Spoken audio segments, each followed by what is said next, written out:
Tray from Poland. It is a 2-1 lead that Legia Warsaw take in after that encounter at Easter Road. But will that late goal that gave Hibernian some hope, Josh Mulligan smashing it in 4 minutes from the end, will that be the platform from which Hibs can build in this second leg? Full live commentary here on Sportsound and BBC Radio Scotland. Your commentary team: Michael Stewart, Scott Allen and Al Lamont. Thanks very much, Richard.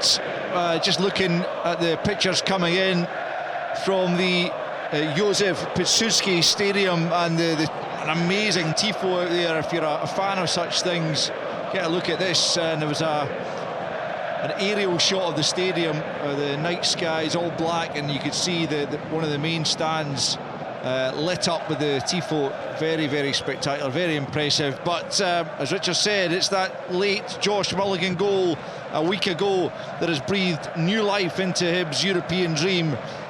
However, they do still have a lot of work to do to progress to the Conference League proper. Their away form, both domestically and in Europe, should give them heart and belief for the task that lies ahead.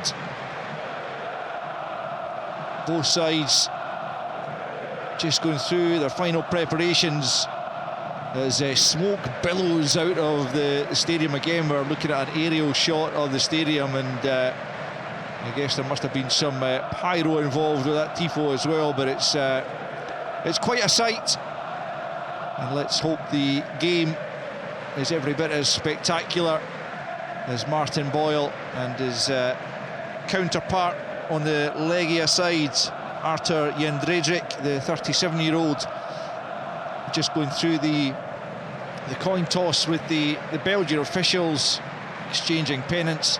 Hibs in a dark green change kit. Michael was admiring the Aberdeen one, which is all white this evening, but the Hibs one is a nice bottle green as well. The smoke's getting to my throat as well. And Legia just got into a little huddle here as the Hibernian fans take their positions ahead of what promises to be a fascinating game, and hugely important you feel that Hibs try and get the first goal and level things up in a tie. The players are ready for the referee's whistle as Kasper Tobias, the young Legia goalkeeper, trots back towards his goal. And both sides now, this is assuming that the kickoff can actually take place when it's supposed to, because of the smoke that is still engulfing the stadium. Looks okay at pitch level, so hopefully we can get underway. The referee just delaying slightly before giving the players the nod to get underway. Looks like it'll be Hibernian, the visitors, to kick us off. He started so well at Easter Road. Josh Mulligan might have had them ahead inside a couple of minutes. Josh Campbell headed wide with a free header from a corner. Kieran Bowie dragged one wide as well. All that inside the opening quarter of an hour before Legia began to play their way into the game, winning that penalty and then scoring a second just in the stroke of half-time. And it put them in charge before that late Josh Mulligan goal.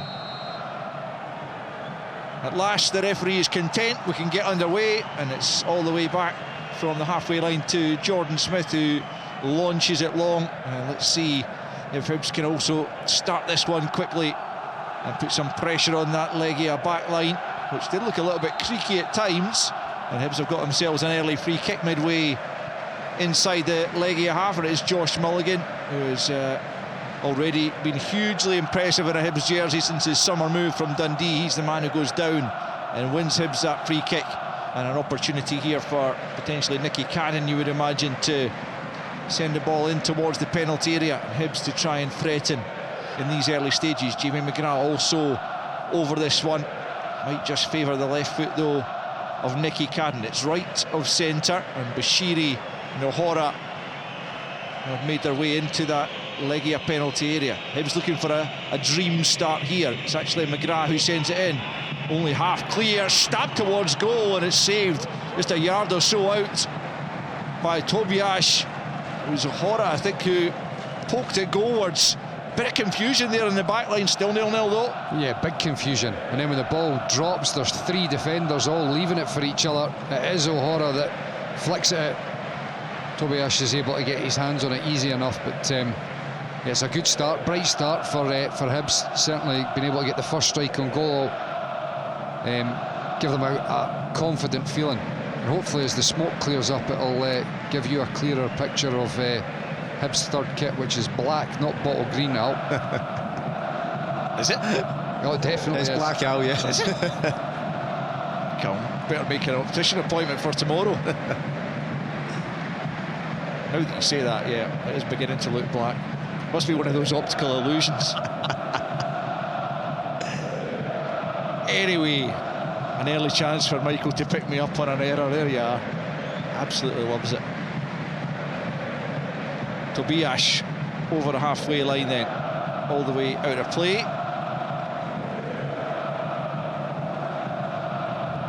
And Hibernian throw-in on this near side, the Hibs right, to be taken by O'Hara. Certainly the shorts and socks are bottle green. And I think there might be a wee pinstripe down the top as well, but in fairness to Michael and Scott, it is indeed black in the main, as Legia knock the ball forward up towards the halfway line. Back the way they go once more, lashed forward by Kapwadi, and Sam trying to make something of it. Bashiri plays it square to Obita, about 15 yards inside his own half, and now Nicky Cadden, both Caddens in the starting lineup this evening, as Obita plays it forward, and Bowie will chase that. Jędrzejczyk is first to it, just knocks it out of play. Kieran Bowie once again in the Scotland squad for the upcoming double-header against Denmark and Belarus, and every chance he'll get a bit of game time given the way he started the season. Well deserved. Started the season like a house on fire. Good start from Hibs. Even there, not overplaying at times, just playing that channel ball, allowing them to get up the park, put Legia under a bit of pressure. Swung into the penalty area. Chris Cadden attacks it, didn't quite get anything on it, but it's picked up by Mulligan just at the angle of the box. Back out to the right-hand side, it's Chris Cadden once more. Mulligan again, almost at the byline, gets into the box, but it's hacked away. But Legia on the back foot in these opening exchanges, still 0-0, 2-1 the lead on aggregate. Yeah, absolutely. They're on the back foot. Hibs have started brightly. This should really fill them with confidence and belief. The opening stages here, as Scott was just saying, they're not, you know, a couple of moments there they had the ball deeper. They're just looking to territorially fight this game in Legia's defensive third to begin with. O'Hara's long throw-in is so long, it goes all the way through to the 6-yard box to the gloves of Kacper Tobias, and comfortable take for him under no real pressure. But Hibs will be pleased that they've been able to start this on the front foot. I think the key tonight is trying to maintain that intensity. I think we've seen that in the home fixture at Easter Road. First 15-20 minutes, created the chances, didn't take the chances, and Legia slowly crept into the game, and then for most of the game after that had real control about them. So I think that'll be lessons learned from the first leg, or at least I'm hoping so. Can they keep that intensity, that pressure, making Legia defend? Because I think you see with that early on chance there from O'Hara, there was a bit of hesitancy there. Yeah. Who's going to take responsibility and go and defend? So Hibs have the tools tonight to have that quality behind the strikers in terms of McGrath, and they have the delivery with Nicky Cadden. So let's hope they can turn that into chances and goal scoring chances. It's Legia on the attack just at the moment as Vinagre comes forward. Still 0-0 in Bucharest between FCSB and Aberdeen, 2-2 in aggregate with about 9 minutes remaining in the first half. That game's live on the BBC Scotland channel. What I was going to say, Al, as well, is that, you know, the important thing is that the big moments fall in Hibs' favour. When the chances present themselves, they've got to be clinical, but also the refereeing decisions, they've got to hope that they don't go against them. And you were touching on it beforehand. You know, I've seen the penalty kick that was given back, you know, after we didn't have replays when we were at the game. I think it's extremely harsh, the penalty kick. I don't know where Rocky Bashiri's arm's meant to be, and if it doesn't hit his arm, then from the angle certainly that we saw, it looks as if it would hit his body to me. So I think it was extremely harsh for the penalty to be given. And those sorts of moments, they start to set the tone of the game. And Scott's absolutely spot on. Legia started to dominate, you know, possession, but if they don't score that early goal, then perhaps, and I say early goal, but if they don't score that first goal, then perhaps the rhythm doesn't come for them just as easily. Yeah, I think it's the type of decision that maybe wouldn't be awarded these days in Scotland, where we've got a slightly higher bar, I think, for handball than perhaps in Europe. But common sense. Yeah, could certainly argue that. But Bashiri was penalised, and Sam able to score the opening goal. 0-0 tonight after almost 7 minutes.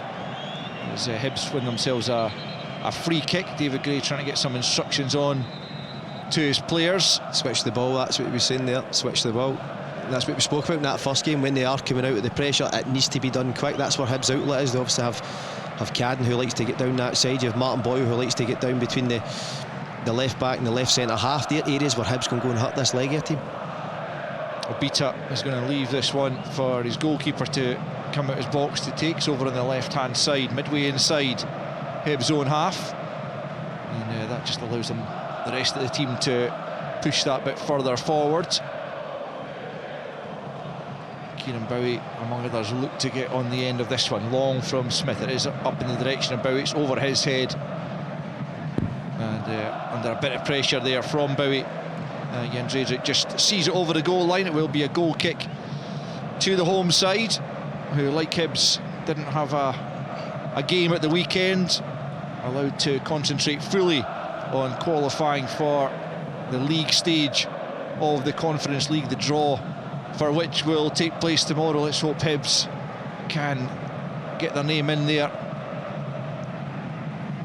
as Tobias picks up inside his own penalty area, plays it to his left to Kapwadi. He's closed down by Boyle, well closed down in the end, and out for a throw-in deep in Legia territory on their left-hand side, to be taken by the French-born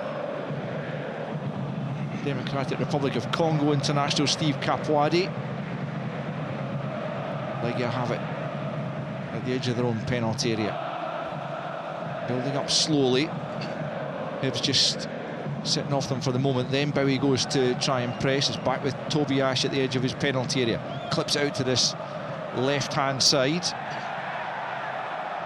and Legia continue in possession. The referee content to allow play to continue. There is a Litem went down, and now it's picked up by Augustiniak, who at times pulled the midfield strings at Easter Road.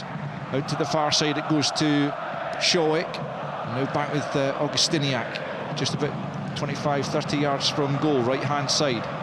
He's got it back once more, midway now inside the Hibs half. He goes back the way to his centre half on the halfway line.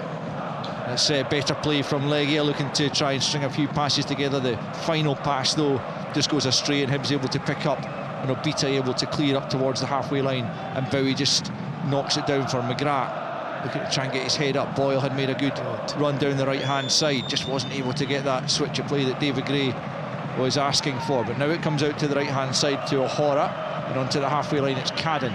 Cadden down the right flank to Boyle, back in field to Chris Cadden. It goes into the feet of Bowie. That's good play. Chris Cadden once more knocks it back the way for Obita. Obita can come forward as Hibs move it out to the left-hand side. Nicky Cadden for Obita on that left flank, about 20 yards from the goal line, just coming back the way, but infield he comes, and Hibs retaining possession well here. You can hear the whistles from the Legia fans who don't like that. They built the game really well, but the one time when Obita plays that ball down the line to Cadden, Nicky Cadden, just leave him. You know, he runs and tries to give him the offer in front of him, and they were able to retain possession. But as soon as you play that ball into Nicky Cadden, the first chance there, leave him. Don't go anywhere near him. Don't close the space. Don't shut down the opportunity for him to just get out his feet and whip it in. You know, he's playing left-sided centre half. Okay, good intentions to get forward and support there, but it's actually counterproductive. Give the ball to Nicky Cadden and let him get on with it. Here's Bowie, good hold-up play again. He gets it out to Nicky Cadden, who fires it in near post. The keeper's parried that away. It's poor goalkeeping, but fortunately for him, it's just swept away by one of his defenders, Sholkovsky. But Tobiasz didn't deal with that. It wasn't actually a good cross. It was nowhere near a Hibs player, but Tobiasz almost made a real hash of it. Oh, you say it wasn't a good cross. I mean, there was nobody in there, but that just shows you the danger. I mean, that ends up being effectively a shot because it's on target. Yeah. I think that's the intent from Nicky Cadden. Yeah. When he does get half a yard, he's going to put that ball between the area between the defence and the goalkeeper, make them defend it, and that's your trigger for your Bowies, your Boyles to get across the defender and get. Let's see it. And that breeds nervousness. Yeah. You know, that's like, honestly, if you're a side and you see the opposition with that, it just breeds total panic and nervousness. Goalless in Bucharest as it is in Warsaw, but the referee in Bucharest is coming across. There's a VAR. There was a possible penalty for FCSB. Saw it happen in real time. Didn't think it was a penalty. The replay has just been played back and forward. There still doesn't look to me like there's any contact there between, I think it's Jensen, the defender, and the FCSB attacker. That is what you would class as just a normal football challenge. Normal contact. Yes, there's contact, but you can't be penalising. For me, it doesn't look like a foul to me. No, it doesn't. But I tell you what, the way they're like, you know, VR have obviously recommended a review. They'll take forever to look at it. Is that on? It's on the line. So I think we'll give that. They will give it, and I think that's incredibly harsh. Meanwhile, Bashiri clears his lines from the edge of the penalty area as the referee in Bucharest comes back on. And he's pointed to the spot. Unfortunately, FCSB have a penalty against Aberdeen. It's goalless just before half-time. We'll keep you up to date with how that goes. But it's Legia. Oh, it's a red card for Jensen. Here come Legia on the attack, and they've scored! Just as Aberdeen concede a penalty, Legia hit the front here. And it's Valam Bicak-Chayan who found a bit of space 20 yards from goal and just unleashed the shot with his left foot, and it had the beating of Jordan Smith, who flew to his left but couldn't get down to reach it. And Legia strike first after 30 minutes. Legia 1, Hibernian 0. It's a fantastic finish from Bicak-Chayan. He was a danger man at Easter Road. Once again on his left foot, just out his feet and drills it into the corner. I think that's McGrath trying to make the foul. Listen, it's game against the run of play. Hibs have been fantastic in the opening period of this game. At that one moment, edge of the box, and it's a fantastic finish, drilled into the far corner. And Hibs are going to need to regain a bit of composure. Yeah, Smith nowhere near it in the end. Bicak-Chayan caught it well from the edge of the penalty area and gets his second goal of the season, the Armenian. He was influential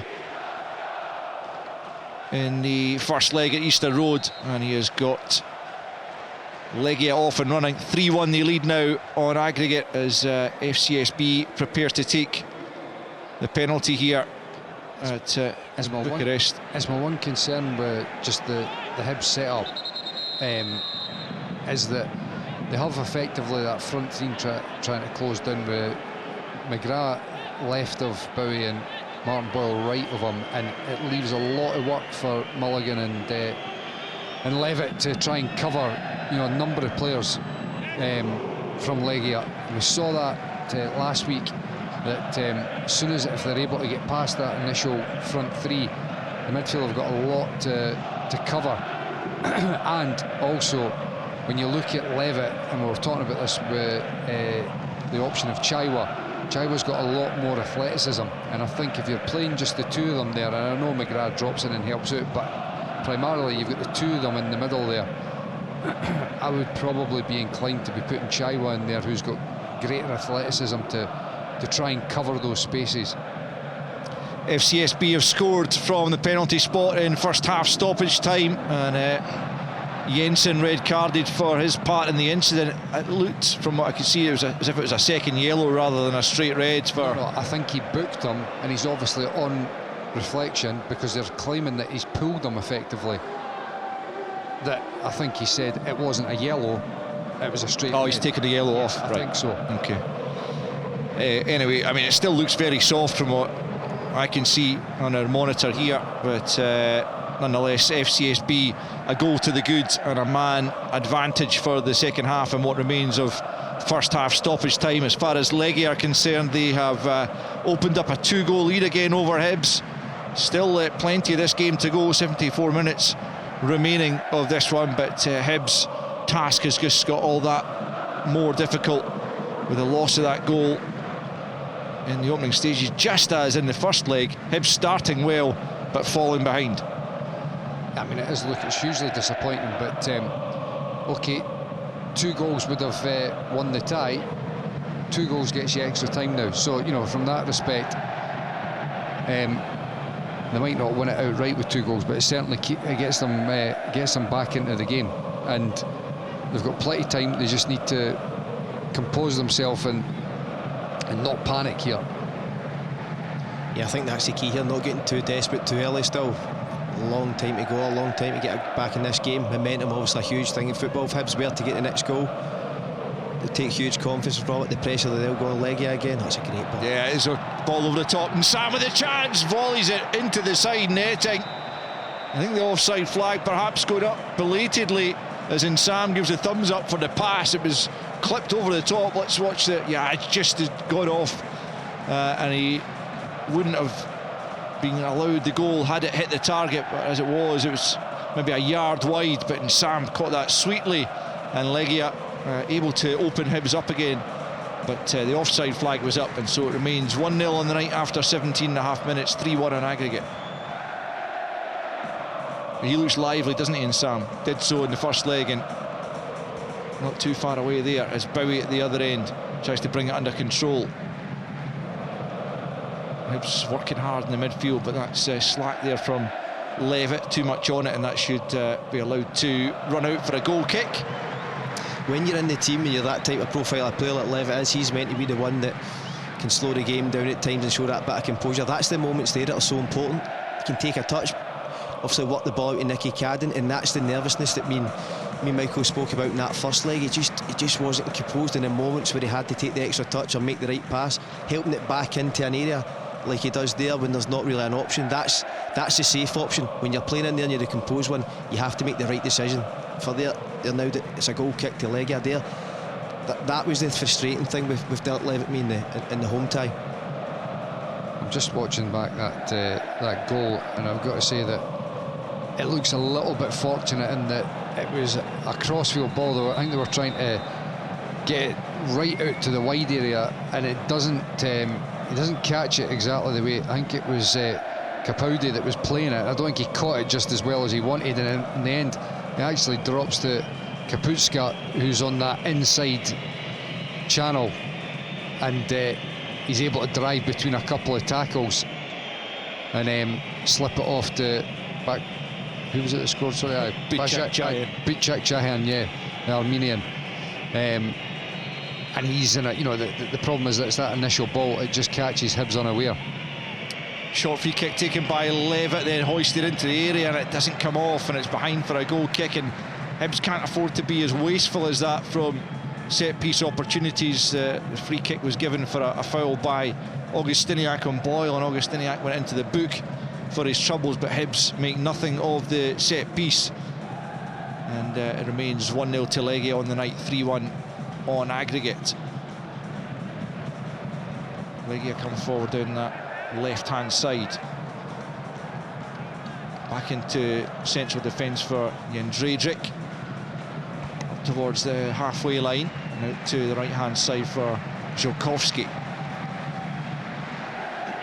Building down that right flank now, the Polish side, who have dropped to 8th in the league, but to be fair, they haven't played in a couple of weeks in the league, so a couple of games in hand, but still well off the top at the moment as they come forward looking to secure their place in the Conference League. It's back for Augustiniak.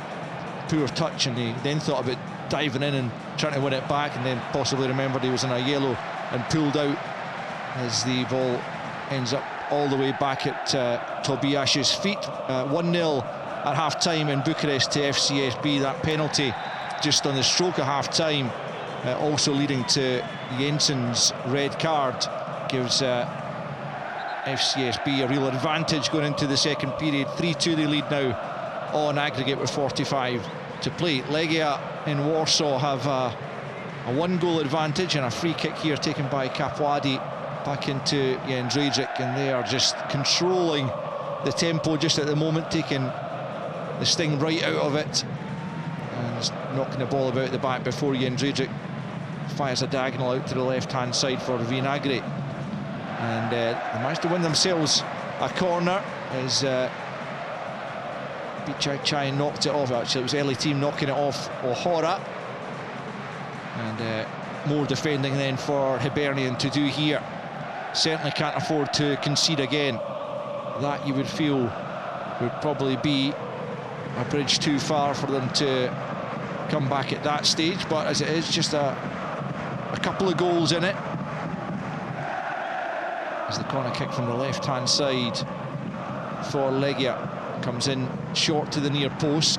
Chris Cadden tracking his man well, and Hibs get it clear up towards the halfway line, but it's kept in by Vinagre. He plays it infield to Showek, the man who scored that second goal at Easter Road. Lovely finish at the back post from Insam's clipped ball. Here come Legia once more, but Bashiri steps in and knocks that high out to the right-hand side and out of play. 1-0 it stands at the midway point in the first half in Warsaw.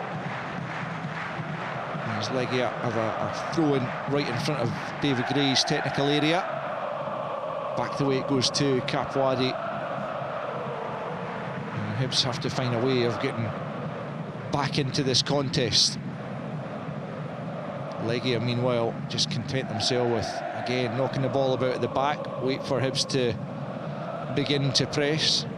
It's over to Szolkowski here, right-hand side. Halfway line is Showek, and then back to Szolkowski once more. How do Hibs try and get the ball back in these situations? Because they don't want to commit maybe too many men forward, but nonetheless they can't allow Legia just to have such easy possession, can they? They have to try and show them down the side, and then when it's obviously a straight pass, look as if they can go and jump. But listen, I think at this point in the game, it's similar to last week, they've took that extra wee bit of sting out of Hibs press, and at times they're just being patient with the ball. It's hard sometimes, you have to suffer without the ball, and Hibs have done that well over the course of the 3 European games that they've had. But at this point, Legia, they don't have to chase the game. They can be patient, they can slow it down when they want to. I think the problem I can see for Hibs in terms of that two in the middle that Michael was speaking about, they just seem to pick up a position off the back of Dylan Levitt and about 5 or 6 yards in front of Abita, and it's that communication, who takes him, who doesn't, and when one doesn't track a runner, that's when they get to play through. So you need total concentration at this level of football. There's no getting away from that. But Hibs as a team, they need to go on the, how would I say it, the maybe slack passes, but they can force it depending on how they press the ball. But at this moment in time, Hibs are the team chasing. Jędrzejczyk's gone into the book as well for a foul on Kieran Bowie coming through the back of the Hibs striker, and experienced captain joins Augustiniak in the referee's notebook. But it's Legia with the advantage, and they're on the front foot here as Insam picks up possession left-hand side of the box, tries to get it back into the middle when he might have gone for goal himself, and it's cleared away out to the left-hand side, and Sam will pick up once more, and Legia just begin to recycle it, but back the way they go. Not in any particular rush, but certainly when the opening presents itself, they'll begin to move at pace. But it's Showek, and back to Szolkowski, and all the way back to the goalkeeper Tobiasz, but 10 yards outside his area. He knocks it long for Vinagre on the left foot. The Portuguese wing back is back the way to elite team, and picks up possession once more from the goal scorer Bichakjian.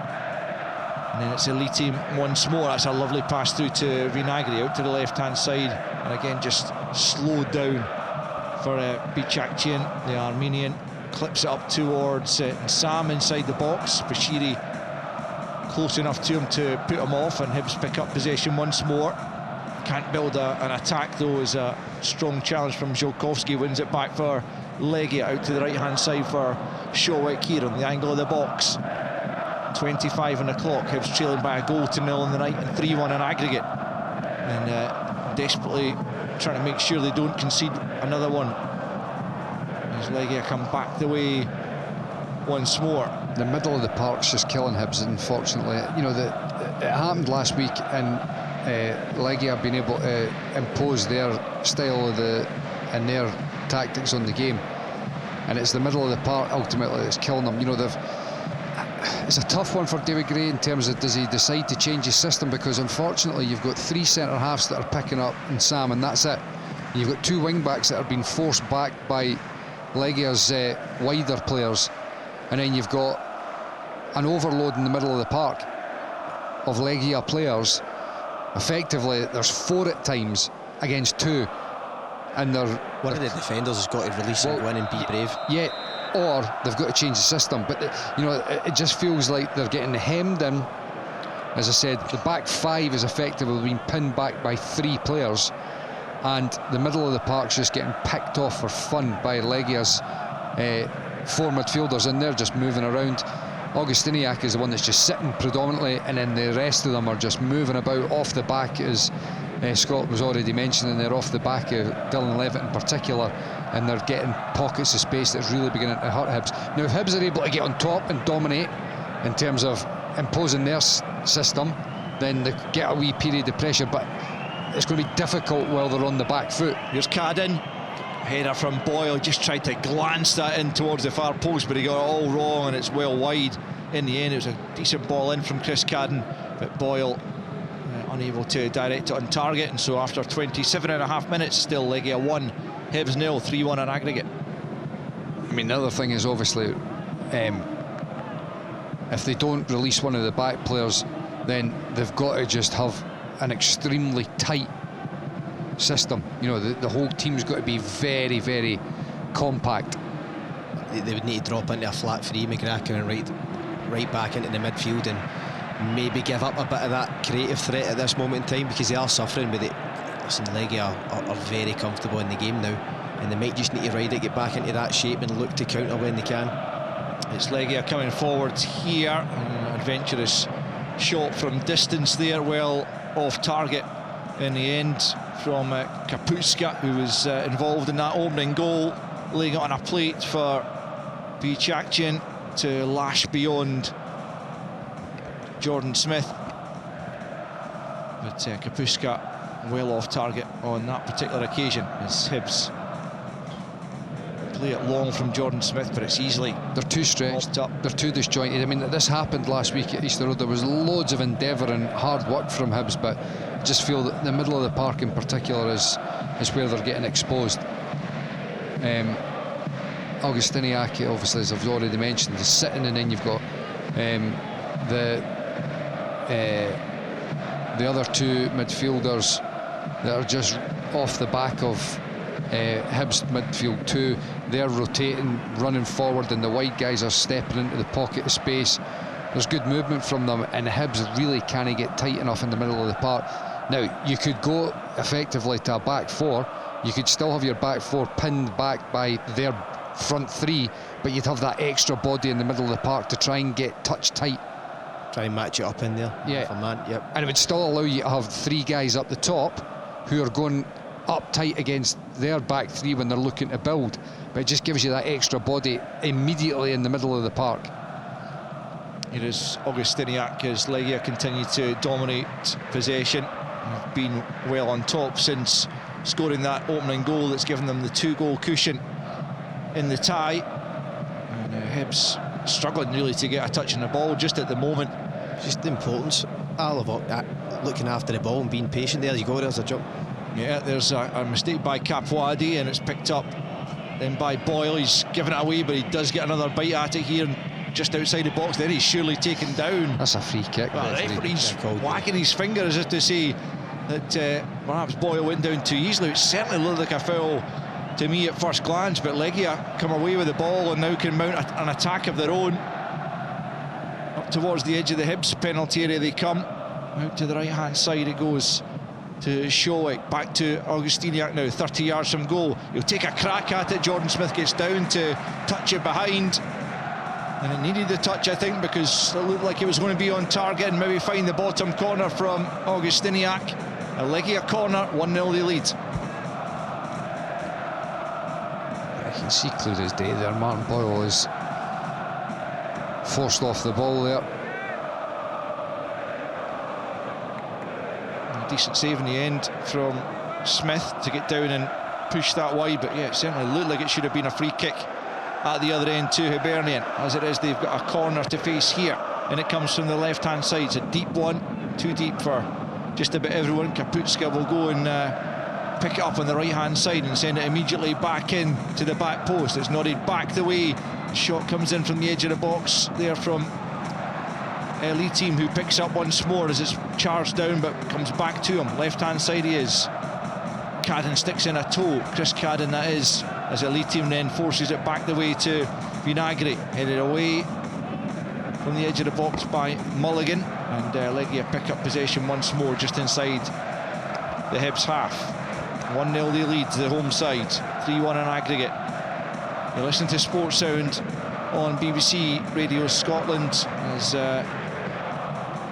we hope for a turnaround in this tie, and also out in Bucharest. Otherwise it's going to be an extremely miserable week for Scottish clubs in European football, as Mulligan is going to go into the book here for a late challenge there on LE team. Frustration boiling over there, I think, from Mulligan. He's not been able, like his teammates, to get anywhere near the ball in the last 15-20 minutes, and just take that out on LE team there. Well, it's frustration because you're basically chasing players that you're always seeming to be 5 yards off them, and it's not through a lack of effort, it's just the fact that they're picking up positions that you're not able to get up tight against a direct opponent, and every time you try to get close to somebody, they're popping it off and sliding it round to somebody else. And I keep going on about this, but even within the personnel that are on the park, they could change the system just to offer them that wee spell of getting tight. Shelkovsky into the middle, Smith pushes it away, and it's helped clear, and the flag goes up for an earlier offside. I think they'll have the free kick. I think you're spot on, Michael, in terms of the system. I think it's okay if you're protecting your Hibs at this moment in time. They need to go and put a bit of pressure on, they need to get back into this game. How they're sitting just now would be if you're maybe protecting a lead, and that's what we talk about in terms of whether it's a beater with Levitt. If he's really brave and goes in and allows Levitt to then push up in the midfield, ultimately if they're matched up in there, you would expect Legia to then go wide, and then you can press from there on that pass out to the fullback. But at this moment in time, it looks to me like they don't want to concede again, in terms of instead of taking the game to Legia. Bashiri has it midway inside his own half, out to O'Hara on the near side, the Hibs right, further out to the right to Cadden, and then back in field to O'Hara. Levitt comes and takes it off him in the middle of the park, and then plays out to Obita on the halfway line, left hand side. Obita gets it back once more from McGrath, and then Hibs slowing it down on the halfway line. It's Levitt, plays it square to O'Hara. O'Hara a bit of space now he can move into, now midway inside the Legia half, out to the right hand side to Chris Cadden. Cadden swings it in towards the back post. Not a bad ball, it's one at the back post. It's headed down here to McGrath, back out to the left hand side for Nicky Cadden. McGrath now takes over once more, left hand side, leaves it to Nicky Cadden again. Right footed cross is not his favoured, but it's swept behind by Shelkovsky, rather slicing it there, and it will be a Hibs corner. 10 to play in this first period. They trail by a goal to nil and 3-1 on aggregate. An opportunity here. Jamie McGrath going across to take this corner kick. Hibs could do with a leveller on the night before half-time, and really give them something to play for in the second period. McGrath preparing to take this one, right-footed from that left-hand side, clips it in towards the back post, and it's one at the back post but headed wide. The free kick is awarded against O'Hara for his attentions there at the back post on Showick. Didn't seem to be, again, all that much wrong. He did win it, but sent the header wide. And Legia have already taken a free kick. Jordan Smith coming way out his goal to ensure there's no quick breakaway. And Hibs pick up once more. 1-0 Legia then. 1-0 to FCSB in Bucharest as the second half just about to get underway out there against Aberdeen. Aberdeen in danger of slipping into the Conference League themselves unless they can turn that around and take their place in the Europa League draw along with Celtic and Rangers, who unfortunately missed out on the Champions League. Hibs have it on the left-hand side. It's Obita. The referee, I think that's possibly going out for a throw-in over on the far side. Actually, Obita unable to keep it in, and it will be a Legia throw-in. Good number of Hibs fans across in the Polish capital for this one. Their side trail this evening, and this could be the end of the European adventure. As Legia bring it forward from the back, it's Szokowski. See there, I mean, that's a perfect example where Obita's stepping into the midfield with the opposition, and which is fair enough. But if you actually started with 4 in the back line, that player would already be in the middle of the park, and you'd be able to play higher up. I know it's not something that Hibs have played, you know, they have played this back three, but I just feel at this moment in time, even if it was for a 10-15 minute period, it would just allow them to get a little bit of a foothold here up until half-time, just to feel that they're getting contact, getting some tackles, getting tight on the opposition, rather than having to feel that they're having to run 15-20 yards every time to try and close down somebody. Jan Szokowski is the latest Legia player into the referee's book for something of a flailing arm as he tried to hold off Jamie McGrath, caught the Hibs player in the face, and the referee penalising that. So young 20-year-old right centre-back Szokowski joins Jędrzejczyk, Augustiniak and Josh Mulligan in the book. 7.5 minutes to play of the first period. Legia leading by a goal to nil, 3-1 on aggregate. We've seen a couple to force extra time. Just think in terms of the shape, Michael, Hibs haven't played a 4 at the back in nearly over a year. I think if you're not going to do that and you aren't adaptable in terms of this sort of game at this sort of level, then one of the defenders has to be brave. It's not an option, especially when you're chasing the game. They have to be brave. Totally. Sorry, so Boyle at the other end trying to make some headway, but he gets nowhere, and Legia pick up once more. Yeah, you continue to play the back three, but on every attack there is a player that's stepping into that midfield. Yeah. Legia have it on the halfway line. Augustiniak again marshalling things in that. Look at the space there. Look at the space. Now it's the lead team out to the right hand side. Showick, right hand side of the penalty area. He's slack with his pass, so Hibs pick up possession, and Levitt manages to get it forward to Bowie. Bowie out to the right hand side now for Boyle. Hibs need to get bodies forward in support. Boyle running at his marker, who is Capuadi, who eventually gets the challenge in and knocks out for a throw-in. And again, Hibs attack comes to nothing. Good strong defending by Capuadi to hold Boyle up there. That was another good example, though. You know, you had the Legia players who were running long, pinning a lot of the Hibs back line in position, and then the lead team just drops in behind the midfield in 20 yards of space, and he's only probably like 35 yards from the Hibs goal in the middle of the park. Rocky Bashiri's pointing as well. Sometimes he might just need to be the guy, and numerically they match up. Nicky Cadden then right hand side with a left-footed in-swinging corner, and it comes to the edge of the 6-yard box. Towering header though from Jędrzejczyk to get it clear.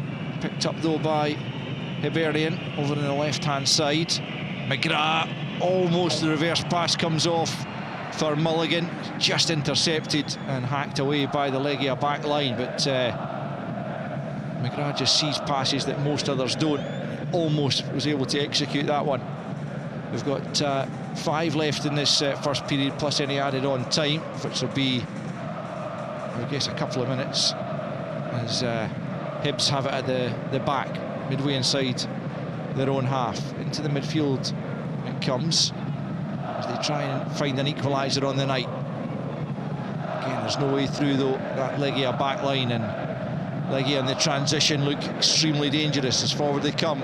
Because Hibs have got no midfield. You know, they've got acres of space, Legia, to just go and counter on Hibs.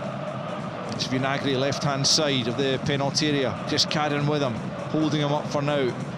Comes to Elite Team on the angle of the box on the left, back with Vinagre.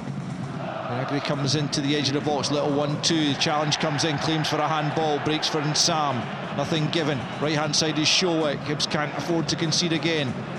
There's a good challenge in there at the edge of the box, and Hibs get the free kick for the foul that was committed as Bowie went back there and got his body in the way and relieved the pressure on his side. There were claims just in the lead up to that for a handball, but didn't immediately seem that way here. We're going to get a quick replay of it. Well, it's outside the box and it's from about a yard away, so referee correct not to... And it's off his teammate as well. Give that one. Ball bouncing loose in the middle of the park, but Legia again are first to it. They can't get tight in the middle of the park. I mean, it happened last week and it's happening all over again. And it forces the rest of the team to chase shadows as well, because the midfield of Legia, be it Elite Team, Augustiniak,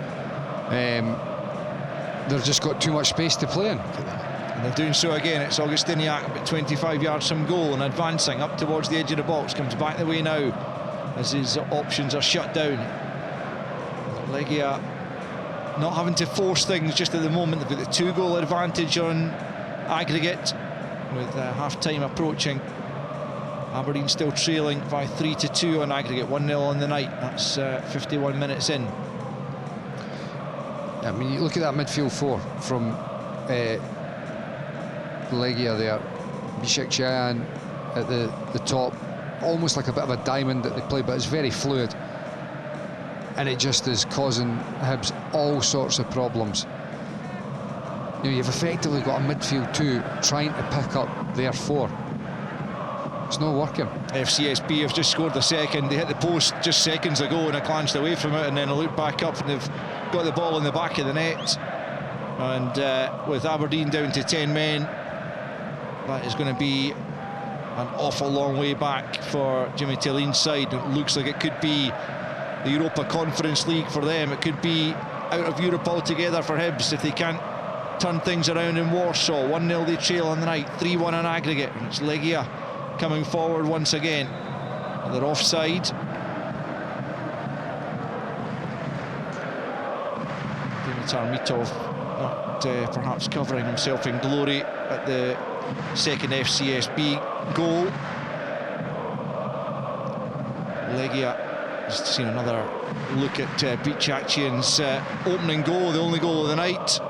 Struck from the edge of the box, sweetly past Jordan Smith, and here they come once more, looking for a second, which would surely take the game beyond Hibernian. Elite Team tries the nutmeg on Bowie and doesn't manage to do so, and Hibs have it, but it's Mulligan losing it in the middle of the park. I'm not being funny, but you know, the midfield are outnumbered anyway, but Dylan Levitt doesn't play up on the game. He always sits off it, so it just gives them even more space. Augustiniak goes for it, Jordan Smith parries it behind, and it will be a corner. Again, Augustiniak hit that fiercely, and Smith able to react to knock it behind. I mean, it's good play from Elite Team to, you know, win it back, but the midfield two have got such a hard job on their hands anyway, but they're disconnected, they're disjointed, they're outnumbered. The turnover happens, but as I said, Dylan Levitt's not even up on the game as Mulligan's looking to drive forward. He's sitting 5 yards in front of the back three, who are not picking anybody up even to begin with. Short corner taken over on the right hand side as Legia look for a second late in this first period. There's a slip there by Bowie, comes in from Sam, and he's offside, and he hits well off target anyway. There's 1 minute added on at the end of this first period. Hibs a goal down, And Sam certainly offside as that ball came in. Hibs will have the free kick then. In the last few seconds of this first period, a first half in which they have been largely second best, apart from a good start, as in the first leg, but unable to capitalise on that. And they were soon punished as Legia hit the front to give themselves a 2-goal lead in the tie. Here's Chris Cadden on the right-hand side, into the feet of Bowie. Bowie holds it up, rolls it back the way to Obita. Obita now about 35 yards. Stop running into space. Nicky Cadden picks up on the angle of the box, fires it into the area. Szyłkowski gets it clear, and the referee has seen enough of this first period, blows for half-time. And Hibernian now with it all to do in the second half. They started brightly. O'Hara inside a couple of minutes, stabbed the ball goalwards as Hibs tried to get themselves back on level terms in the tie. That one was saved, and inside a quarter of an hour they were further behind as Kapushka picked up on the ball in the midfield, laid it into the path of Vahan Bichakchian, and he lashed it left-footed low across the ground and past the outstretched arm of Jordan Smith down to his left to give Legia a 1-0 lead on the night and a 3-1 advantage on aggregate. Augustiniak had an effort from distance just after the half hour that Smith tipped round the post, and another one that was pushed away by the Hibs keeper from the midfielder. It was fiercely hit. But Hibs just about still in this tie, but so much work to do, and they've got to improve in the second half. But at half-time, it is Legia 1, Hibernian 0, 3-1 on aggregate. Hibernian in the UEFA Conference League playoff round. Live on Sports Sound. From BBC Radio Scotland. On BBC iPlayer. A bottlenose dolphin mother showing her calf the skills necessary for survival. And she does so through play. Parenting in the wild isn't all child's play. This elephant matriarch has kept her family alive throughout 2 years of drought. This is a chance for a mother to demonstrate good trunk technique. Parenthood with David Attenborough. Watch all episodes on BBC iPlayer. This is Sports Sounds live here on BBC Radio Scotland with me, Richard Gordon. It is 1-0 for Legia Warsaw at half-time, so 3-1 on aggregate, and Aberdeen are 2-0 down against FCSB now, 4-2 the aggregate scoreline. The Dons starting well, should have been ahead in the second minute. Jensen with a pass, Aushish with a low shot saved, the ball rebounding straight to Sockler, but all he could do was knock it straight back into the goalkeeper's hands. Berlia had a curling shot just wide from the edge of the box. Palvara then headed down at the back post for Aushish to shoot over from 8 yards. And then there was a Palvara header at the back post. Couldn't quite get high enough, and that soared over the bar. That was about 40 minutes gone. Since then, everything has turned against Aberdeen. Jensen penalised for a challenge on Mirolescu. Now, it was a very, very lengthy VAR check. And we couldn't quite work out why the penalty had been awarded. But actually, eventually it became clear it was a handball, which was ridiculously harsh. Mirolescu just flicking the ball up, not towards goal, but back away from goal, from point-blank range. And it does come off the arm of Jensen, and his arm is inside the box. He's inside the box at that point. It was a second yellow. He'd been booked in the 22nd minute. A second yellow for handball. And Alexander Jensen was belatedly sent off. That gets even more by that ridiculous. stage. Well, I know. By that stage, it got into stoppage time. Michael and Olaru smashing it into the bottom corner. Second half. I'll come back to you on that because I know you'll want to give your thoughts. Aberdeen made a couple of changes at half-time. Understandable, perhaps, that Nielsen came on. Shinnie had gone to left-back following the sending off of Jensen. They took off Palvara. They took off their striker, Esther Sockler. So essentially it looks like a 4-3-2 in the second half with Palaversa, Nielsen and Clarkson in the midfield, and Keskinen and Aushish attempting to cause something in the second half, but it's been all SB. Suit smashing one into the top corner from 20 yards after Miralescu had hit the post. That after Dimitar Mitov had given the ball away. He did make a very good save in the 56th minute, and as a shot from 10 yards he pushed wide, but FCSB have just gone 3-0 up with a counter-attack. It's a low shot, it takes a deflection. That in the 59th minute, Ilaru, who scored in that first leg, who scored the penalty, he will be credited with that third one. Another counter from FCSB, and this could now become horribly difficult for Aberdeen, still with half an hour to go. So 3-0 up on the night, 5-2 on aggregate. And it all hinged, it all turned, Michael, on that handball, which I think is bamboozling you just as much as it is me and probably everyone else. Well, I mean, I've got to be honest, you know, describing it as being given for a handball is news to me. I mean, I was looking at it and I was just assuming that they were trying to, give it for Jensen pulling the player back. But I mean, regardless of, what it's given for, it's incredibly harsh. I never actually noticed it hitting his hand. Well, I didn't initially either, and it was just as I watched again, and then actually you see one of the replays, and I'm pretty sure you can see the referee saying to Alexander Jensen, handball. But it took so long. Do you know took so long to come to that position. Whether it's handball or whether it's pulling him back, either of them are just nonsense, to be perfectly honest. Absolute nonsense. And the fact it took so long for VAR to be able to determine on it, I think speaks volumes as well. And to then get a second booking and send them, just nonsense, absolute nonsense. And you've got to say, up to that point, Aberdeen had been. Right. I know you've been concentrating, and we'll talk more about the Hibs game just a moment. We saw the first half an hour or so of the game, before the Hibs game kicked off. So you could see that for a large period of it, Aberdeen were looking all right. They were looking all right and created some opportunities. I mean, it's a horrendous refereeing decision, which is costing them here. I've got to say, having watched the highlights back of last week, I thought that FCSB were a little bit harsh with their sending off. They were. No, absolutely. I don't think that was a sending off. It was a classic professional foul, which you see, and I think there wasn't enough force in it to push it over from a booking, which you would see all the time, into a red card.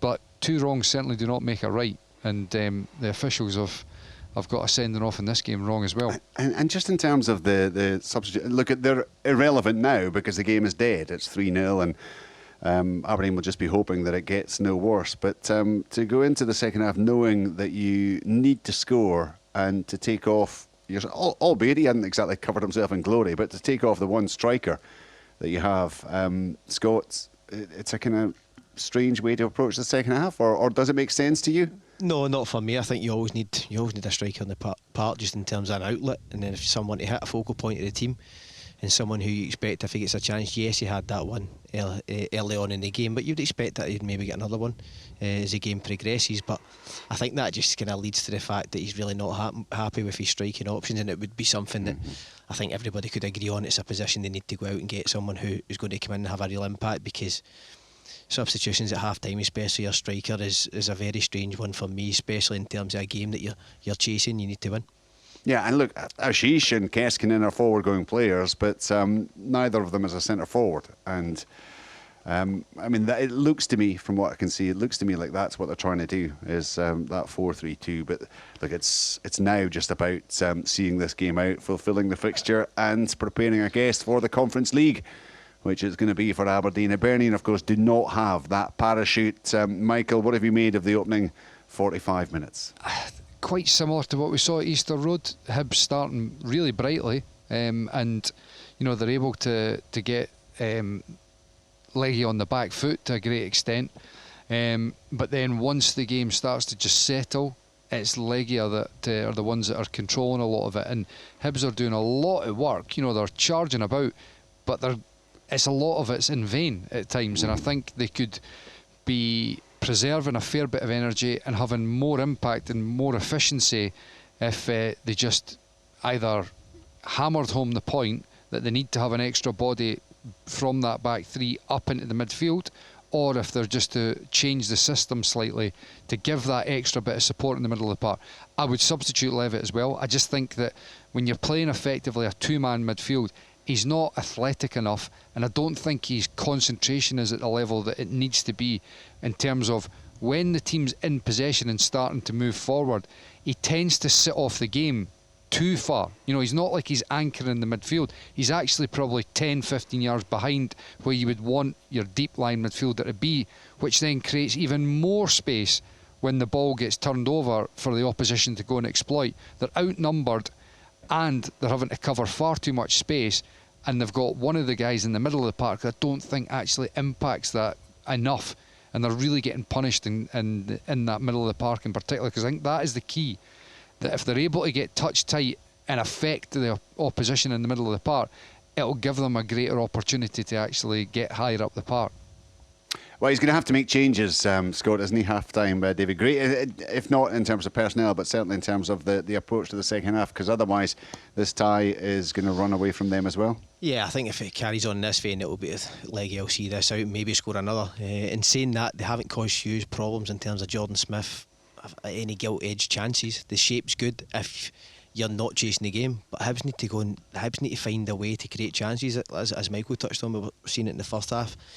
It seems like we're being harsh on them because they haven't been bad, they just haven't offered a threat, and that comes from the information that David Gray will have to tell them in the second half. One of the defenders has to step in with one of the midfielders and push Levitt up. We can sit here and say, yeah, Levitt's dropping off the game, but your defence have got to be organised and tell him to squeeze the game and allow them to go up. They've got to be communicating far better, haven't they? Yeah, but listen, I've seen it before in changing rooms. Defenders and the way football is now, they don't want to defend 1v1 ever, so they always want the protection.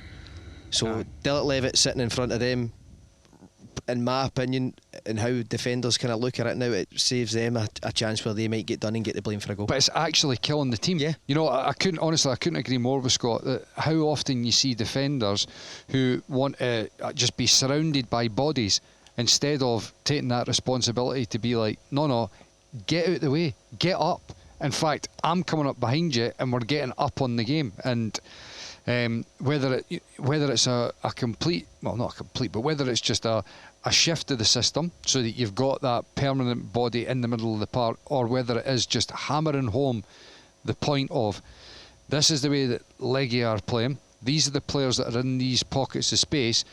If he's in there, then you need to be up tight on him. If the guy on the other side's in this pocket of space, then you need to be up on him. Just communicating those clear messages to the Hibs players so that the midfield too aren't so exploited. And also I do think that with Chaiwa on the park, it would give them a far greater presence in there. Aberdeen have made another couple of changes. Jimmy Tillene has taken off Palaversa and Keskinen. He's put on Kusini Yengi, and Milanovic has come on as well. That's with the final quarter of the game to go. Some much needed good news for Scottish football. Scotland have qualified for the quarterfinals of the Homeless World Cup in Oslo. Victory over the host Norway this morning means that Scotland join the final eight for the first time since 2011. Scotland now take on South Africa tomorrow afternoon, with the winners, of course, moving on to the semis tomorrow evening. Am I right in saying that old Derek Ferguson is over there? Derek Ferguson has masterminded that success. So well done to Fergie and the homeless team. Let's hope that they can see that through. Other news, and this will be welcome news for Celtic, albeit belated, I'm sure, in the eyes of many of their fans. They have finally signed Mikael Ange Balikwisha on a 5-year deal from Royal Antwerp, subject to international clearance. I did have a quick look to see what kind of reaction there was online. A number of the Celtic fans somewhat ironically saying, great, just in time for the Champions League qualifiers. There was a good point that Scott made before about in terms of like both sides of the Glasgow divide are extremely disappointed with how things are at the moment, and understandably so. But for Celtic, when you look at the whole structure of the club, as much as there's complaints about what's going on, there's still strong foundations there, and if they add and recruit appropriately in the rest of the window, Brendan Rodgers said it himself, Celtic can go on and have a really successful season. And perhaps, the great irony in all of this is that the previous setup with the European competitions in terms of going into the Champions League group stage, and if you finish third you drop into the Europa League, that's no longer available. And if you look at Celtic and you would say to yourself, what is their best chance of actually going really deep in European competition? It's the Europa League. There is no question of that. But you want to be in the Champions League, there's no doubt. But the point is now that with Celtic, if they recruit properly, they've got a good chance of going far in the Europa League. But it is incumbent on them that they get that top end of the park sorted out. Otherwise, they can forget going deep in any European competition. Well, we'll see if there's any further activity. No surprise, I think, in the wake of that they wanted to get some good news out, and they have indeed finally captured Balikwisha, who, well, they're waiting for international clearance.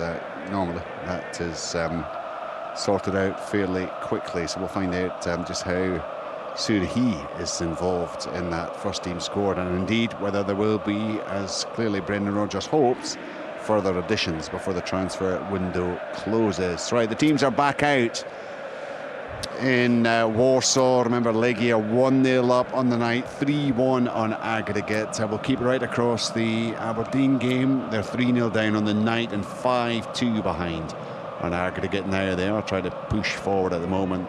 Devlin did have a shot saved, but they look like they are heading for the Conference League. Let's hope that Hibernian can find something in the second half. Back to Al Lamed. Thanks, Rich. Just underway as Legia get us going once more with that 1-goal advantage and the 2-goal cushion in the tie. So Hibs need a couple of goals at the very least in these next 45 minutes if they're to prolong their European stint this season. And it's gone behind for an early goal kick to Hibs. About 19 minutes left in Bucharest as Aberdeen now clearly heading to the Conference League. Unfortunately for Michael, Dylan Levitt remains on the park. No changes, I don't think, for either side at sea at half-time. Oh, you make it out there like, Dylan Levitt's not a bad football player. I'm just talking about, in terms of the context of the way that Hibs are set up in this European tie in particular, especially away from home here. They're having to do an incredible amount of work in the middle of the park, and I just don't think his style is best suited to that at this moment.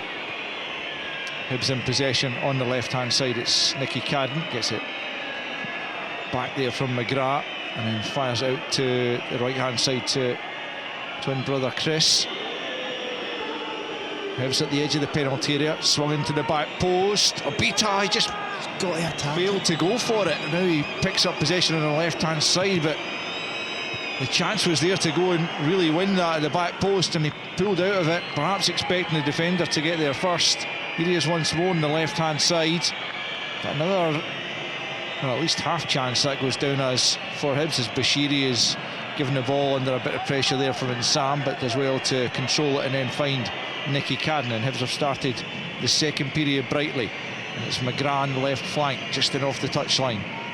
Just nudges it back there for Nicky Cadden, and now Obita for Levitt. Levitt plays it square, and it's a decent ball here for Boyle now. Boyle into the penalty area, it's laid back. This could be an opportunity for Hibs. It is a chance for Hibs, but they overdo it inside the box rather than getting the shot away. They tried to find Kieran Bowie, and so Horror that's intercepted. Granted, it's not who you're wanting there, but he's got to shoot. I mean, he swing a leg at it. Yeah. And previously Obita's opportunity at the back post. Yeah, the two centre halves, the right sided and the left sided centre half. It was really well worked as well. It was the first time they've went side to side, opened up a bit of space, lovely reverse pass. Here they come again. Cadden right hand side, into the area it comes. Legia on the defensive here, and they've conceded a corner off the head of Jens Redrick. Hibs have started very brightly again. The first half in both games they did that. Start of the second half here again, they've started very brightly. Being able to obviously get on the ball and get the team higher up the park.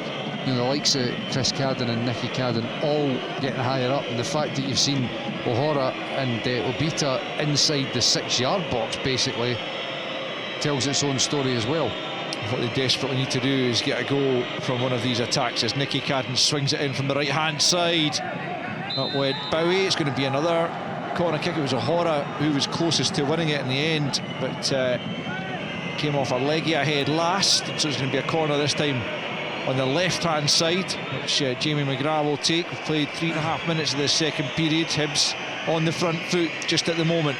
We're looking for a way back into the tie. There was no complaints from Legia there, but I've got to be honest, I didn't see it coming off the defender last. McGrath then right-footed, so the referee was going to have a word with a couple of players, and that's going to have to be taken again. It's Mulligan who's been spoken to from a Hibs perspective, and Pavel Shoek. As Bashiri tries to get an instruction across to Jamie McGrath as to how he wants this corner delivered. So McGrath will try again, left-hand side, in swinger, right into the middle of the 6-yard box. Keeper comes, doesn't get all that much on it. It's going to be another corner over on the far side again. Good pressure from Hibs. It builds momentum, doesn't it? You know, that was very dangerous, and the goalkeeper is in no man's land, basically. Shalkovsky's head that took it behind on that occasion. So it's going to be another one from the Hibs right, to be taken by Nicky Cadden. Another in-swinger right in. It's goal! It's Bashiri! Once again in Europe, who has revived Hibs' hopes of progressing into the Conference League. Bedlam in the Hibs end as Rocky Bashiri at last finds a goal as they capitalise on the early second half pressure. It's Legia 1, Hibernian 1, 3-2 on aggregate. All about the delivery. I mean, that's 2 corners previous to that. Great balls into the box. We were just talking about the momentum building, and then look at this for Nicky Cadden. That is absolutely tremendous. And then, look, full credit to Rocky Bashiri. That's just basically a battle between the 2 centre-halves, Jędrzejczyk and Rocky Bashiri, and the big Hibs centre-half has just said, I'm having it. He's out-muscled him, got above him, heads it down low, and Tobias has got no chance to save it. Brilliant. Time and time again we've seen Rocky Bashiri get on the end of the crosses. What a delivery from Nicky Cadden. That is perfectly weight, lovely shape on it. Goalkeeper thinks he can maybe come get it, it swings away from Rocky Bashiri, like you said, Michael. Then became a battle between him and the defender, and we've seen him, as I said, time and time again get on the end of set pieces. And listen, yes, they might not have been an attacking threat from the first half of the game, but set pieces are such an important thing, and because they've now got guys high on the pitch, it's actually forced corners that they've allowed to build a bit of pressure from, and it gets them back in the game. Here they come again, trying to advance up towards the edge of the area. No free kick given there for the challenge in the edge of the box, and Legia will try and come forward. I mean, there was absolutely nothing in that. There was a lot less in that than there was in the instant at the other end, although Nicky Cadden, to be fair, is trying to make sure the Legia player is okay. I didn't see much wrong with that. Maybe the replay will tell us otherwise, but equally very little on second viewing either. But it's the Hibs fans who are in celebratory mood right now out in Warsaw, because their team have started this second half so well. Bashiri with his 3rd goal of the season, his 2nd in Europe after the extra time equaliser against Midtjylland. Ultimately that did not lead to progress in the Europa League, but hopefully it will lead to a revival here in the Conference League. But I mean, they're back to the the position they started at the game, in terms of they need a goal to get themselves into extra time. But the point is that they're full of belief and confidence at the start of the second half, because they've got themselves back level and all the momentum is with them just now. Seen straight away there though when Legia worked the ball out to one of their full-backs. Dylan Levitt was 15 yards higher than he was previously. It then allowed a beater when the guy did take a heavy touch to step in, and he picked the pass to Dylan Levitt, and unfortunately he puts out the park. But just that starting position, it makes all the difference. That is where the momentum came from, the second half. Guys been brave, going high. They have to go high, because by doing that, it forces the Legia back 3 in particular to have to not be able to lift their heads down, which then might not find that little bit of space where their teammate is, because they're still going to have that extra man in the middle of the park. But if they're collectively as a team higher up, able to affect the back line, they're then not going to be able to get control, possession and pick those spare men that they've got. It's a foul. Up towards Bowie, bit of grappling going on there. The referee again not interested. And there you go. Yeah, Augustiniak overrunning it under pressure there, and Hibs have pinched it into the Legia half. And up towards the penalty area they come. It's Martin Boyle. Martin Boyle across goal. No Hibs takers there. Wasn't a bad idea from Boyle. Swept across the 6-yard box. Kieran Bowie was taken out on the edge of the box. As the ball came in, he's on the ground inside the D. He's having words with the referee. Hibs have won it back after Legia tried to pounce forwards. But this start to the second half is exactly what David Gray would have hoped for, and they've got the goal to really get themselves back into the tie. You can see the Legia coach out there, Edward Iordanescu, urging his players forward. He doesn't want them sitting as deep as they have been in this second period, but here they come now, advancing. It's into Sam, and Sam with a chance off the post. Smith was beaten, it's come back out of the upright. Legia pick up once more. Decent effort that from Nsam, and almost a second goal on the night for Legia. It just seems like there's no middle ground. It's either Hibs are well on top or they're well on the back foot, because, you know, in large part it's down to the fact that it's so open in the middle of the park.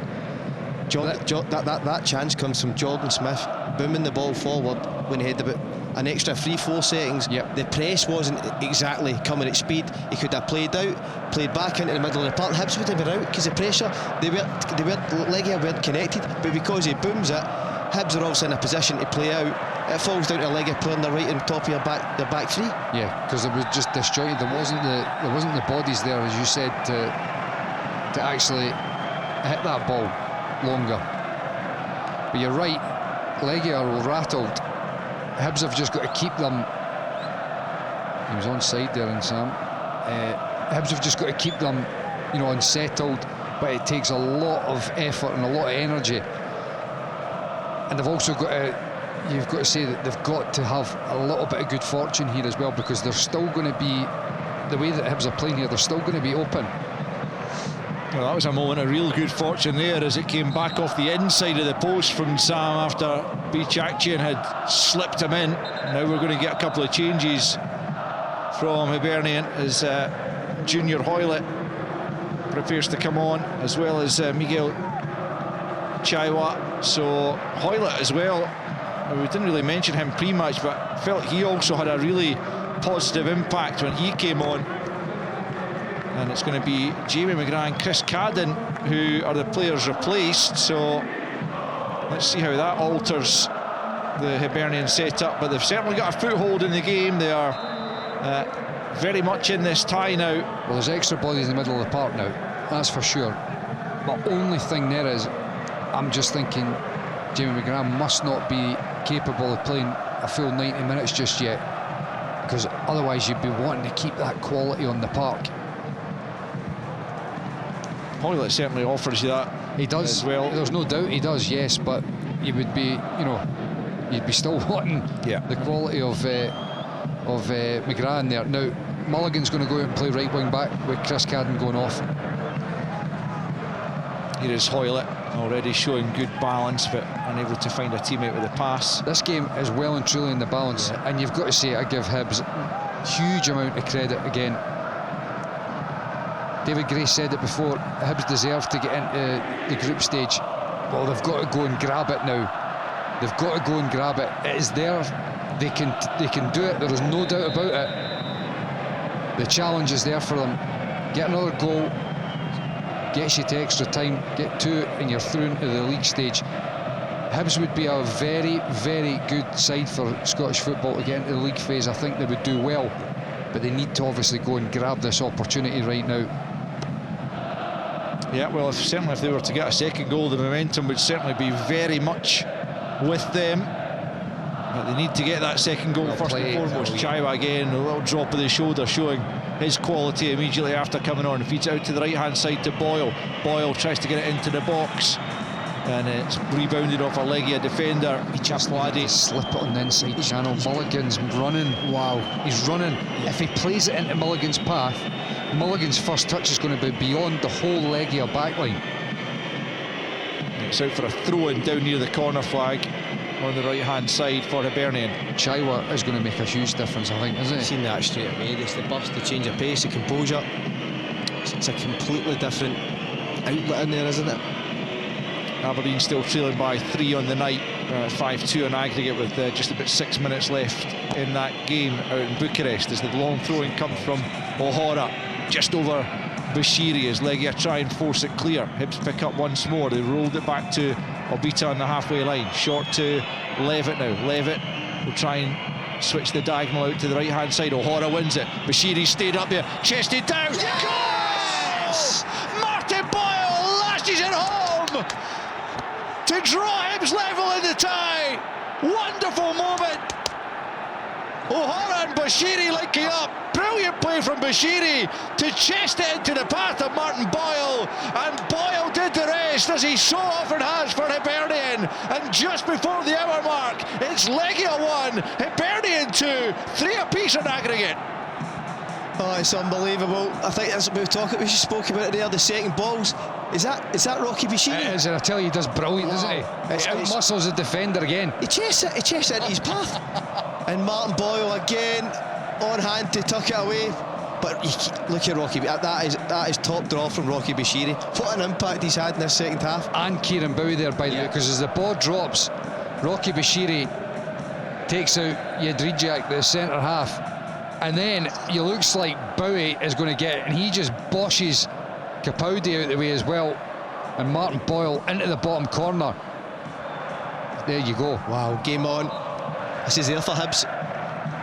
Well, we spoke about the momentum just a moment ago, and it very much is in Hibs' favour right now, with half an hour to play in this game. And they've got energy on the park. Yeah. You know, you've got Mulligan at right wing back, who's got loads of energy. You've got Chaiwa in the middle of the park, full of energy.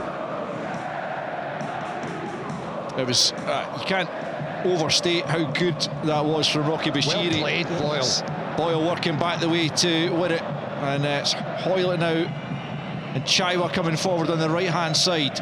Hoylett and Bowie in the box. Chaiwa's done brilliantly on the right-hand side of the box. Can he find a teammate? Oh, he's gone for goal and found it! That's outstanding from Miguel Chaiwa! And Hibs have completely turned this tie on his head.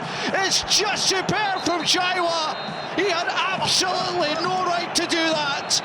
He has beaten 2 or 3 men on the right-hand side of the box and absolutely blasted it into the back post. And unbelievably, it is now Legia 1, Hibernian 3, Hibs lead 4-3 on aggregate. What a goal! What a goal! What a period of play here from Hibs. Oh, Martin Boyle does brilliantly. He gets back in, dispossesses the Legia player, elite team, and then Chaiwa, he's got a number of bodies round him as he drives into the wide right area. He gets a little bit of good fortune when it ricochets back into his path here, but he makes absolutely no mistake as he drives in from the angle, blasts it across the keeper, Tobias into the far corner. He's got no chance. That is exactly what he brings. Chaiwa, energy, desire. What a finish that is, by the way. And Hibs thoroughly deserve to be in front here. They have been the better team by a country mile in the second half here, and Legia are all over the shop. Hibs have to keep their foot down on the pedal here. There's more goals in this for Hibs. You just don't want them to think we've got the lead now, we drop off. Hibs need to keep this sort of pressure up. They've got Legia. Listen, Martin Boyle, this all stems from being connected through the units of your team. That allows Martin Boyle, instead of it being a 15-yard, it's a 5-yard back press, nicks the ball, and Hibs are right at the back for a Legia. It's brilliant. What a finish that is from Chaiwa. It's a sensational turnaround in fortunes, this. 3 goals in 11 second half minutes have Hibernian in front in the tie. This seemed highly improbable at half-time, but Hibs have found several different gears here. I understand why you say that, Al, and you know the first half wasn't going to get them back in the game, but I've got to be honest, you just think to yourself, with this Hibs side, you feel like there's still, you know, there was one goal, the first goal, that was really going to get them back within touching distance, and they've started the second half brilliantly. What is the referee playing at here? What is he doing? Oh my God! Hoylett's been sent off. This guy's a clown. That is a ridiculous decision. Well, VAR's got to look at it. I mean, the guy's it's not even a free kick. It's not even a free kick. Junior Hoylett has gone in solidly to the challenge. He's taken the ball, maybe a bit of the player afterwards, but on first viewing... Depends if he goes studs. Well, let's have another look. He wins the ball. Oh, no way. That has got to be rescinded. That has got to be overturned. But Al, you say that he's got the guy. No, there's just a contact between the two players. The game is, there's physical contact. They will look at this. They have to rescind it. His foot is on the ground. He wins the ball and their legs collide. You could argue that the Legia player just as much has made contact with Junior Hoylett. It's an absolute nonsense decision. If this red card stands, it is an absolute outrage. Aberdeen look to have been hard done by with a red card and a penalty out in Bucharest that certainly set FCSB on the way to victory that night. But, well, we can only hope that the Belgian VAR... They have to look at it. They have to overturn it. Sees sense. Well, they will look at it, because it's whether they overturn it is the matter. Al, the question here is that even a free kick? I don't even think he's going to look at it. It's not even a free kick. He is going to go and look at it, so presumably VAR thinks there is it's another decision to be made. Look, there is absolutely no debate. Look at that, Michael. There's no debate that is never a red card. I don't think it's a yellow card. It's questionable whether it's a free kick. I don't think it is a free kick, is it? No, it's literally a 50-50 when the ball is won, and Junior Hoylett wins the ball. Their knees and shins collide. That is going to happen in football. I can't believe they're running it as many times as this and the referee's looking at it. He's trying to find justification for his red card to stand, which is a nonsense. He has to change this. An absolute nonsense. Let's see, on he comes. Is he going to overturn his own decision on review? Well, he's made the monitor sign. He's calling the players over. Junior Hoylett goes to speak to him, and he's got the red card out. Yellow? He's going to downgrade it to a yellow. You'll take that. We'll take that at the moment. Nonsense. How is that yellow? No, I know it's still nonsense, but you know, in the grand scheme of things, you take it. But a shambles. Are they actually? I mean, here's one for you. Are they able to downgrade it from a red to nothing? Yeah, why not? I would hope so. I would think. You would hope so. Yeah. Well, they should be there, because it's never even a yellow. There was no intent, no studs up. No. You made contact with the opposition. I mean, you're effectively saying in moments like that it's a non-contact sport. Yeah, I totally agree. A couple of changes here as Augustiniak and Kaputska will go off. Rajovic and Szymanski are the players to come on for Legia. So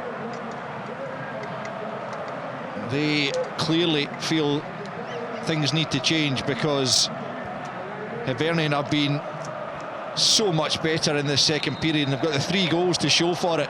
But here come Legia with a free kick, which arguably shouldn't have been awarded in the first place, but in it swings to the middle. It was great touch. Hoylett getting back there, and now Hoylett brings it forward away from a couple, but eventually runs out of room and space, and back to the Legia goalkeeper. But well, yeah, fortunately, that's silly. Fortunately, the referee did see fit to downgrade his decision, but nonetheless, I think he was looking for a little bit of an easy way out by making it a yellow, when arguably it wasn't even a free kick. And I know sometimes we have these discussions, Michael, and it can be a case of, you know, things that are not allowed nowadays that used to be, but that wasn't even a case of that. That was just a simple case of a 50-50 challenge, in which case the Legia player came off worst. Yeah, and there was not even any ambiguity about whether, oh well, his foot slid over the ball, he's caught him high, and you think it's harsh. Junior Hoylett's foot was on the ground, he won the ball, their knees and shins collided. Yes, it would have been sore. It's physical contact is allowed in football. There was no blame for either, player there. But, Scott was saying it before, and he's absolutely spot on, by the way. This takes huge amounts of energy, but Hibs have got to keep right at it. They can't sit off it, because if they sit off it, that's when Legia start to pick their passes, they find the space, and the pressure will build defensively for Hibs. I feel like they've got to keep at it, right on top of it, impose themselves on Legia, and there's more goals for Hibs to get in this. The flip side is, step off it, and they could invite trouble here. That's it. This is where this game will be won and lost for me, Michael, that in terms of at what stage do you drop? Because naturally it does happen, yes, especially when there's so much at stake and you're protecting the lead. It does happen, but the key is when it happens. Chaiwa's made a big difference. I mean, getting him on, Mulligan's got loads of energy, but he's now out on the right hand side, so I do think they've got greater legs in the side now, which should help them to be able to maintain that intensity. We've been so impressed from the first time we've seen him. Yep. We were both quite surprised he didn't start tonight, and you see the instant impact, composure, athleticism, and you see the end product with a goal. Yeah, Hibs are a good side. when you actually look through the team, they're a dangerous team. I really want to see them get into this league stage. Here's Levitt at the edge of the box. Hibs lead 3-1 on the night, 4-3 on aggregate. They've come from a goal down tonight to score 3 in the second half, as they try and build and look for a fourth. It's Mulligan on the right flank, up towards the edge of the penalty area. Put it back and stick it in. O'Hara back to Mulligan, right hand side. And back the way just for the moment as Legia tried to get reorganised. Chaiwa just a bit overran it, but good energy, again shows good strength to keep a hold of it. Now it's Levitt from distance, it's charged down. Bowie trying to make something of it in the edge of the box. Still he's going, Kieran Bowie pokes it to his right, saved by the goalkeeper. Just pushed away as the shot came in from Mulligan, the edge of the box from Josh Mulligan, and almost starting to hit the goal that he scored at Easter Road. They are all over the shop defensively. They've just got to, that's why I was saying before, when the ball's out wide, O'Hara passing out to Mulligan, just stick the ball in the box. They're a bag of nerves just now, and Hibs have got bodies in there. Don't overcomplicate it. Get the ball to Mulligan, get the ball to Cadden, and get the ball into the box. Rocky Bashiri knocking the ball out of play on this near side. Legia throwing. They've got 20 minutes to find a leveller in the tie to take this to extra time. Otherwise, Hibs are heading to the Conference League to join Aberdeen, who have lost 3-0 out in Bucharest against FCSB, and 5-2 on aggregate as the offside flag goes up and gives Hibs a free kick on the edge of their own penalty area. And the way that they have turned this second half round is massive credit to David Gray, because you guys were identifying things that might have been going wrong for Hibs. Clearly either David Gray or his analysts and his coaches have seen something similar, and they've made the corrections that have turned this game around. Well, the corrections have been, by the way, you're just looking at that and you're thinking there's no deflection there from Mulligan's strike. He's just hit it and the keeper saves it with his feet. If he's a foot to the side, that's in the back of the net. No, the difference is, and we said it at half time here, if Hibs are able to impose their style in the game like they did the first 10 minutes, then they're on top. The problem is there's no margin for error. It's one or the other. All they've done in the second half was they've had far greater intensity, getting the team higher up the park. So as Scott mentioned, they're able to force that back three under pressure. They're not able to lift their head and find the passes. So there's nothing overly tactical other than get higher up and get pressure on the ball, which then allows the midfield not to be as open and spread. Here come Legia though, at the edge of the Hibs penalty area. Goes back the way to the substitute Szymanski, looking for a bit of space out to the right hand side for Showick. Onto the left foot, he swings it in, out comes Jordan Smith. It's a good take. Well done. Under a bit of pressure, and holds on to it. Look, this is, I think hopefully Hibs can see this through, but this to me epitomises what David Gray and Hibs have become in 18 months, not even 18 months. You look at the turmoil, the trauma that they've been through and what they turned into last season, and you look at this here. This is like Hibs in a microcosm, you know? They're 1-0 down in the tie, 2 goals down over the 2 legs, and at half-time they've come out, belief, determination, desire and quality, and they've flipped it on its head. The Leeds team booked for a foul there on Martin Boyle. There's frustration now in the Legia ranks, whereas in the first half it was all amongst the Hibs players. Box clever Hibs as well. You know, these are the moments where they've just got to kill the game, take their time, and once the game's up and running, again, maintaining that intensity. But when they've got the chance to get a breather, they've got to take it. Yeah, I think we've seen a few moments ago that ball into the corner, and over the last couple of years we've seen Rocky Bashiri go out to that position, maybe try and be a bit too clever. He gets his left foot and he just launched it down the line at times. That is what you're going to have to do, obviously, with these remaining, probably say about 18 minutes plus injury time. But for me, in the moments, when can they buy a foul? When they're taking throw-ins, can they show a bit of composure there? Because the difference in the second half is they're all connected, and that's when you're on the ball, so that you've got a pass maybe 10 yards away. That just wasn't there. The distances were so big, on and off the ball. Look at that from Bowie. Yeah, it's brilliant from Bowie.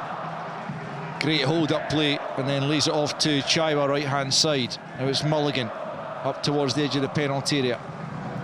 Just leaves it to Boyle. Boyle slows it down, then accelerates in towards the edge of the penalty area, into the feet of Bowie. Bowie manages to hold on to it, can't get through the second challenge though, and Legia will bring it clear, but Chaiwa's in the way once more. Again, it's terrific work from the former Young Boys midfielder. He's won it back once more, but it will be a Legia throwing over on the left-hand side. But the difference that he's made in the middle of the park is huge, is quite incredible. Not least the fabulous goal he scored to give Hibs the advantage here. You're not hearing things if you're just tuning in. Hibs have clawed it back from 3-1 down in the tie, 1-0 on the night. They now lead 3-1 on the night themselves, and 4-3 on aggregate. But they're defending here as Legia come forward. Oh, it's just about in, but it's somehow turned away from goal as Jordan Smith completely missed the cross that came in. And I'm not sure who turned it away, but my goodness, that was a massive chance for Legia. I think it's Obita eventually it hits, and he certainly fizzed that. Pretty nonchalant the way he flicks it away. I don't think it was nonchalant, I think it was like a peg leg, and he's managed to stick it past the post. Well, he did what he needed to do, one way or the other, but it is a corner for Hibs to defend, and they must be aware that Legia are not out of this yet. And then if Legia were to get a leveller, the momentum would swing once more, probably in their favour. But Hibs defend the corner, and Hoylett picks up in the edge of the box, just gets the break of the ball. And now it's Mulligan bringing it forward over the halfway line. Hibs have got bodies over on this left-hand side. Levitt's one of them. Levitt picks up in the left of the box. Looks for option, dummies the back heel. Cannot give the ball away, Levitt. Yeah, that was fortunate it wasn't punished more greatly, and Boyle's back in the left-back position, doing the tidying up, and gets it back to Jordan Smith. Hibs need another goal just to be absolutely sure before they can start to relax, and he might get it here as Kieran Bowie is through, and he gets his shot off, and down to his left goes the goalkeeper to push it away. Bowie will get on to the rebound, just holds it up. Mulligan's arriving. It is Mulligan. No, he just slaps his shot. Might yet come for Martin Boyle over on this left-hand side. It's Nicky Canton. It's Nicky Canton who's made up the ground to get there. This game could have been put to bed. It could have been put to bed there. Oh my word. Here's Boyle now coming up on the left-hand side. Tries to get into the penalty, but a good challenge there from Ziolkowski. But Hibs pick up in the loose ball once more. Every second ball, loose ball has been won by Hibernian at the moment. It's Chaiwa again, shows good composure. Out to the right-hand side it goes. Hibs coming forward once more. Bowie denied just a moment ago, and he won't get on the end of that one as Legia pick up. We've got 12.5 minutes of the 90 left to play. It's Legia 1, Hibs 3, 4-3 Hibs on aggregate, but here comes Sam, and out comes Smith. Oh, that's a great bit of goalkeeping. Oh, he absolutely had to take the ball there. He kept his eye on it all the way, and he dived at the feet of Nsam and won it cleanly and averted the danger. Good goalkeeping there. Yeah, it's brilliant. Alert. He had to be, as you said there, Al, because the defence were just caught for a split second and Sam got the run on them. Legia tried to force the ball forward. Levitt slips as he tries to clear, and it's knocked out of play. It's breathless, isn't it? It really is. I do feel there was 2 occasions. One when Martin Boyle, when he drives, but when he probably doesn't, I think they should just keep recycling the ball, allow their back line to get higher and just sustain the ball in the Legia half. They don't have to go and create another goal. They just keep moving it, recycle it. Legia are the ones now chasing. Someone will come out their slot and then you can play in behind. They're going a bit too quick, and then the chip, obviously as soon as Bowie's in any sort of space, they're just looking to chip the bottom. There was no need to do it. Just keep moving the ball side to side. Composure. Yeah. Try and control it. Nicky Cadden's been replaced by Jack Iredale, and from a Legia point of view, Bichak Chayan has just come off. He got the opening goal, which has been rerun just now. That seemed to have put Legia in command of the tie, but Hibs had other ideas in this second half, as Šolek has also replaced Alfarella, and Stojanovic are the players coming on for the closing. 11 minutes plus stoppage time, as Legia somehow look for a way to turn this game once more on its head. Is there further drama to come? You certainly wouldn't rule it out the way this has gone. Iredale, I think, probably just gone into the back 3 with Obita taking up that left wing back role vacated by Nicky Cadden, and Obita's about to take the throw in here. Down the left-hand side, gets it back from Hoylett, then feeds Hoylett once more on the left flank, just turns away from his marker but then loses out, and Legia will try and build down the right-hand side. Obita just pulling his marker back. That's a guaranteed yellow card. I don't think it has to do that. There's still so much time to be played. Yeah, and there's also well up the park as well. Yeah. You'd have thought there would have been players over in the cover. Yeah, and there's guys obviously filtering back into midfield there. You're away from danger. It's different if obviously they're breaking on your back 3 and it's in the heart of the midfield. It's in an area where you can still defend. Free kick to the home side then. By the way, I mean, again, just reiterating this, what a setting this is. The atmosphere's, brilliant. Everything is going against Hibs in regards to that first half. They've shown fantastic resolve to be able to get themselves back into this tie. Not just get themselves back into it, get themselves in front. Under 10 minutes to play of the 90. Hibs leading by 4-3 on aggregate, 3-1 on the night. As Szolkowski has it on the right-hand side for Legia. Tries to take on Obita. Obita sweeps it clear with his right foot. Boyle's got it. Boyle will chase it, but he won't get there first, as it's played all the way back to Tobias, the Legia keeper. He launches it long over the halfway line. Ohora and Sam challenge for it. Breaks the way of Chaiwa in the middle of the park. He plays it to his left-hand side to Obita, who hammers it forward. Bowie, the ever-willing runner, will chase it. Not back to the keeper. Bowie will chase after that as well, but the keeper gets there first and knocks it over the halfway line. Iredale underneath it. He heads it over the halfway line. Helped forward by Legia, but Iredale there once more. This time onto the head of Jędrzejczyk, who heads it to his right to Szolkowski. Defend for their lives here, Hibs. Yeah. Keep themselves up and at them. Don't give them any space. This is lung bursting stuff. It is energy sapping. They will be absolutely shattered. Their legs will be burning, but what a prize awaits them if they're able to keep this up.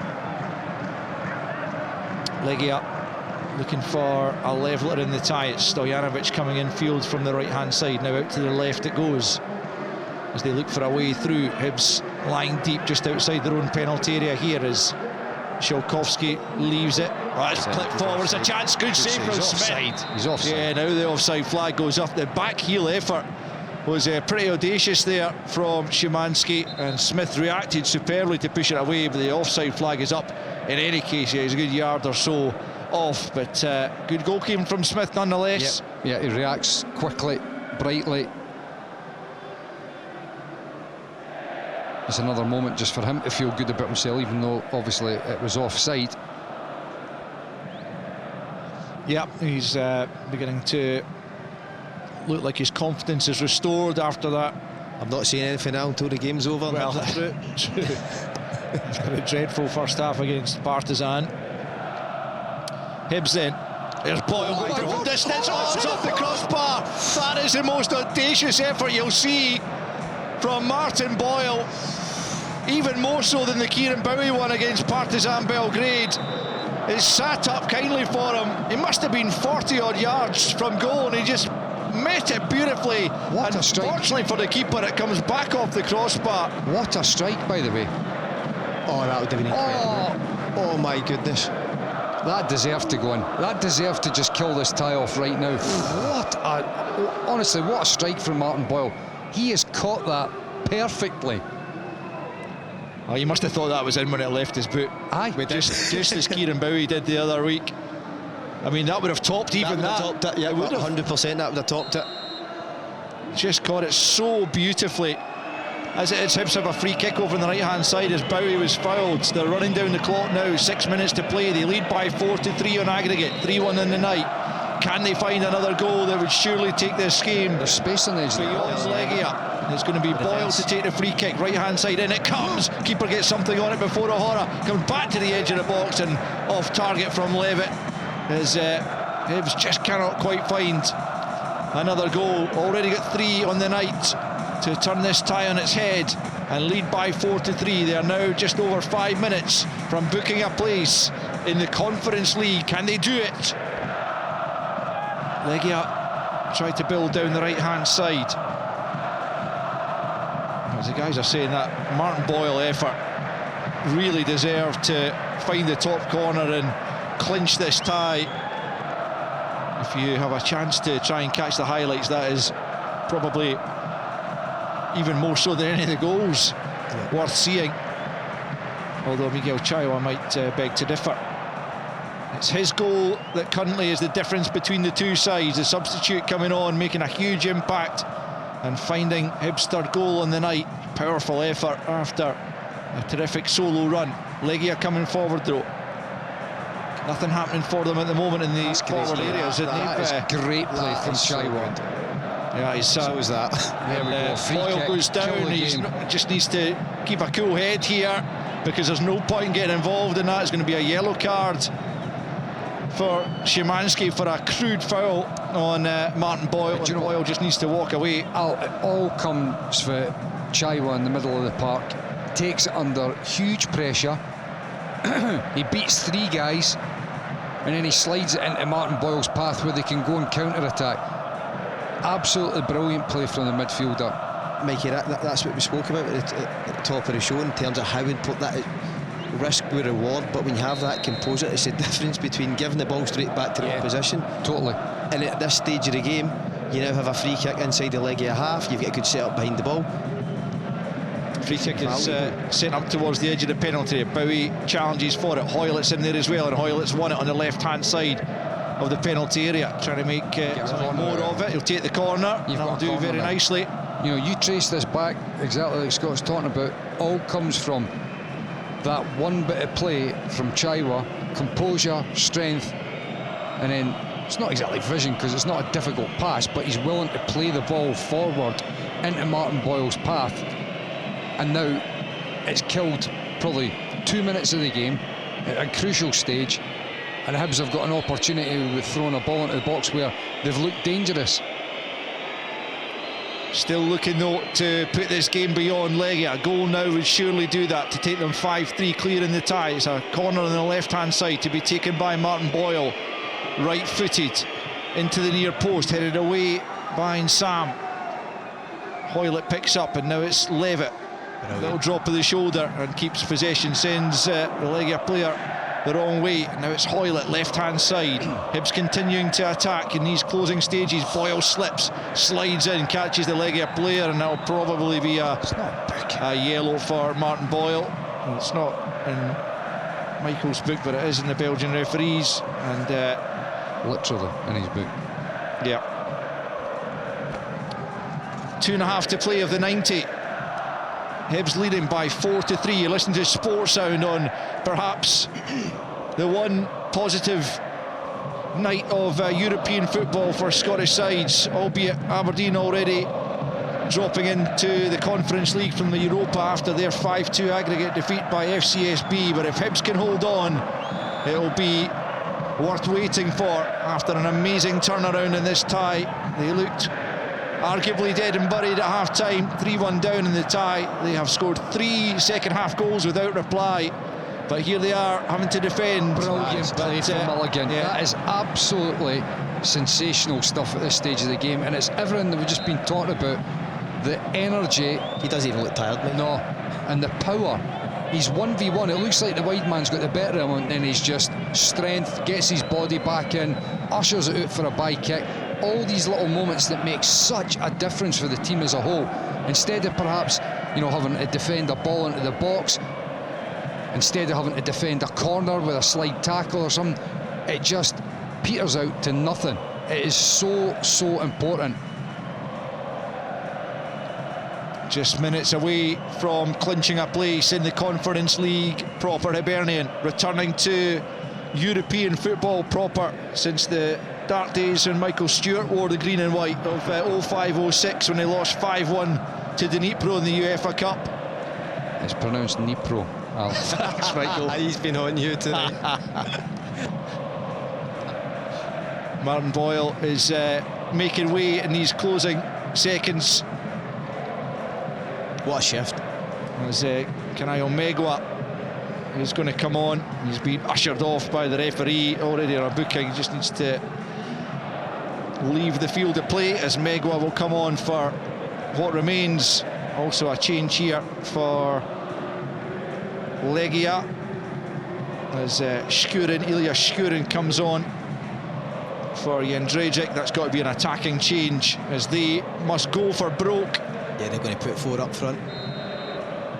And that was a signal, wasn't it, as Megwa also comes on. Second ball's for Boyle.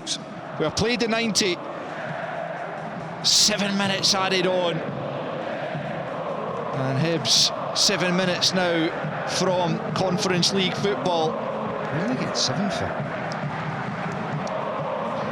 Well, I guess it was the VAR check and so on, as well as the substitutions. So a wee bit of running down the clock as well. But anyway, let's see if Hibs can do it. 4-3 they lead in the tie. And it's been a captivating night in Warsaw. And Hibs dragging themselves off the canvas at half-time. When they're in a hostile environment, the atmosphere is intense here, Hibs. They've experienced that in Belgrade. That's when it comes to these sort of games, you've experienced it. Well played, Jordan Smith comes a long way, almost to the very edge of his penalty area to grab that diagonal and just clutch it out of the air. It's the same. It's the same. Pressure off his defence. It's the same as the Josh Mulligan moment there. In terms of exactly what you said there, Al. It just alleviates all the pressure. Ball's back in the arms at the other end of Kacper Tobiasz, who's been beaten 3 times in 11 second-half minutes tonight. And Hibs on the brink. Bashiri again showing good strength to win the header. Legia pick up.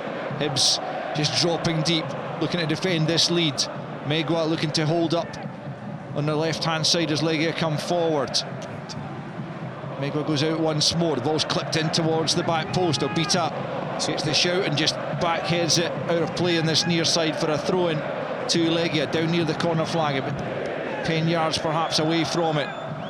Stojanovic is going to, by the look of it, line up the long one here. A couple of minutes gone in injury time, 5 to play. Stojanovic hurls it into the box. Bashiri gets something on it. The referee is pointed for, I think, is it a foul throw he's given? He must think he maybe stepped onto the mark. Yeah, that's the indication. So seldom you see that penalised.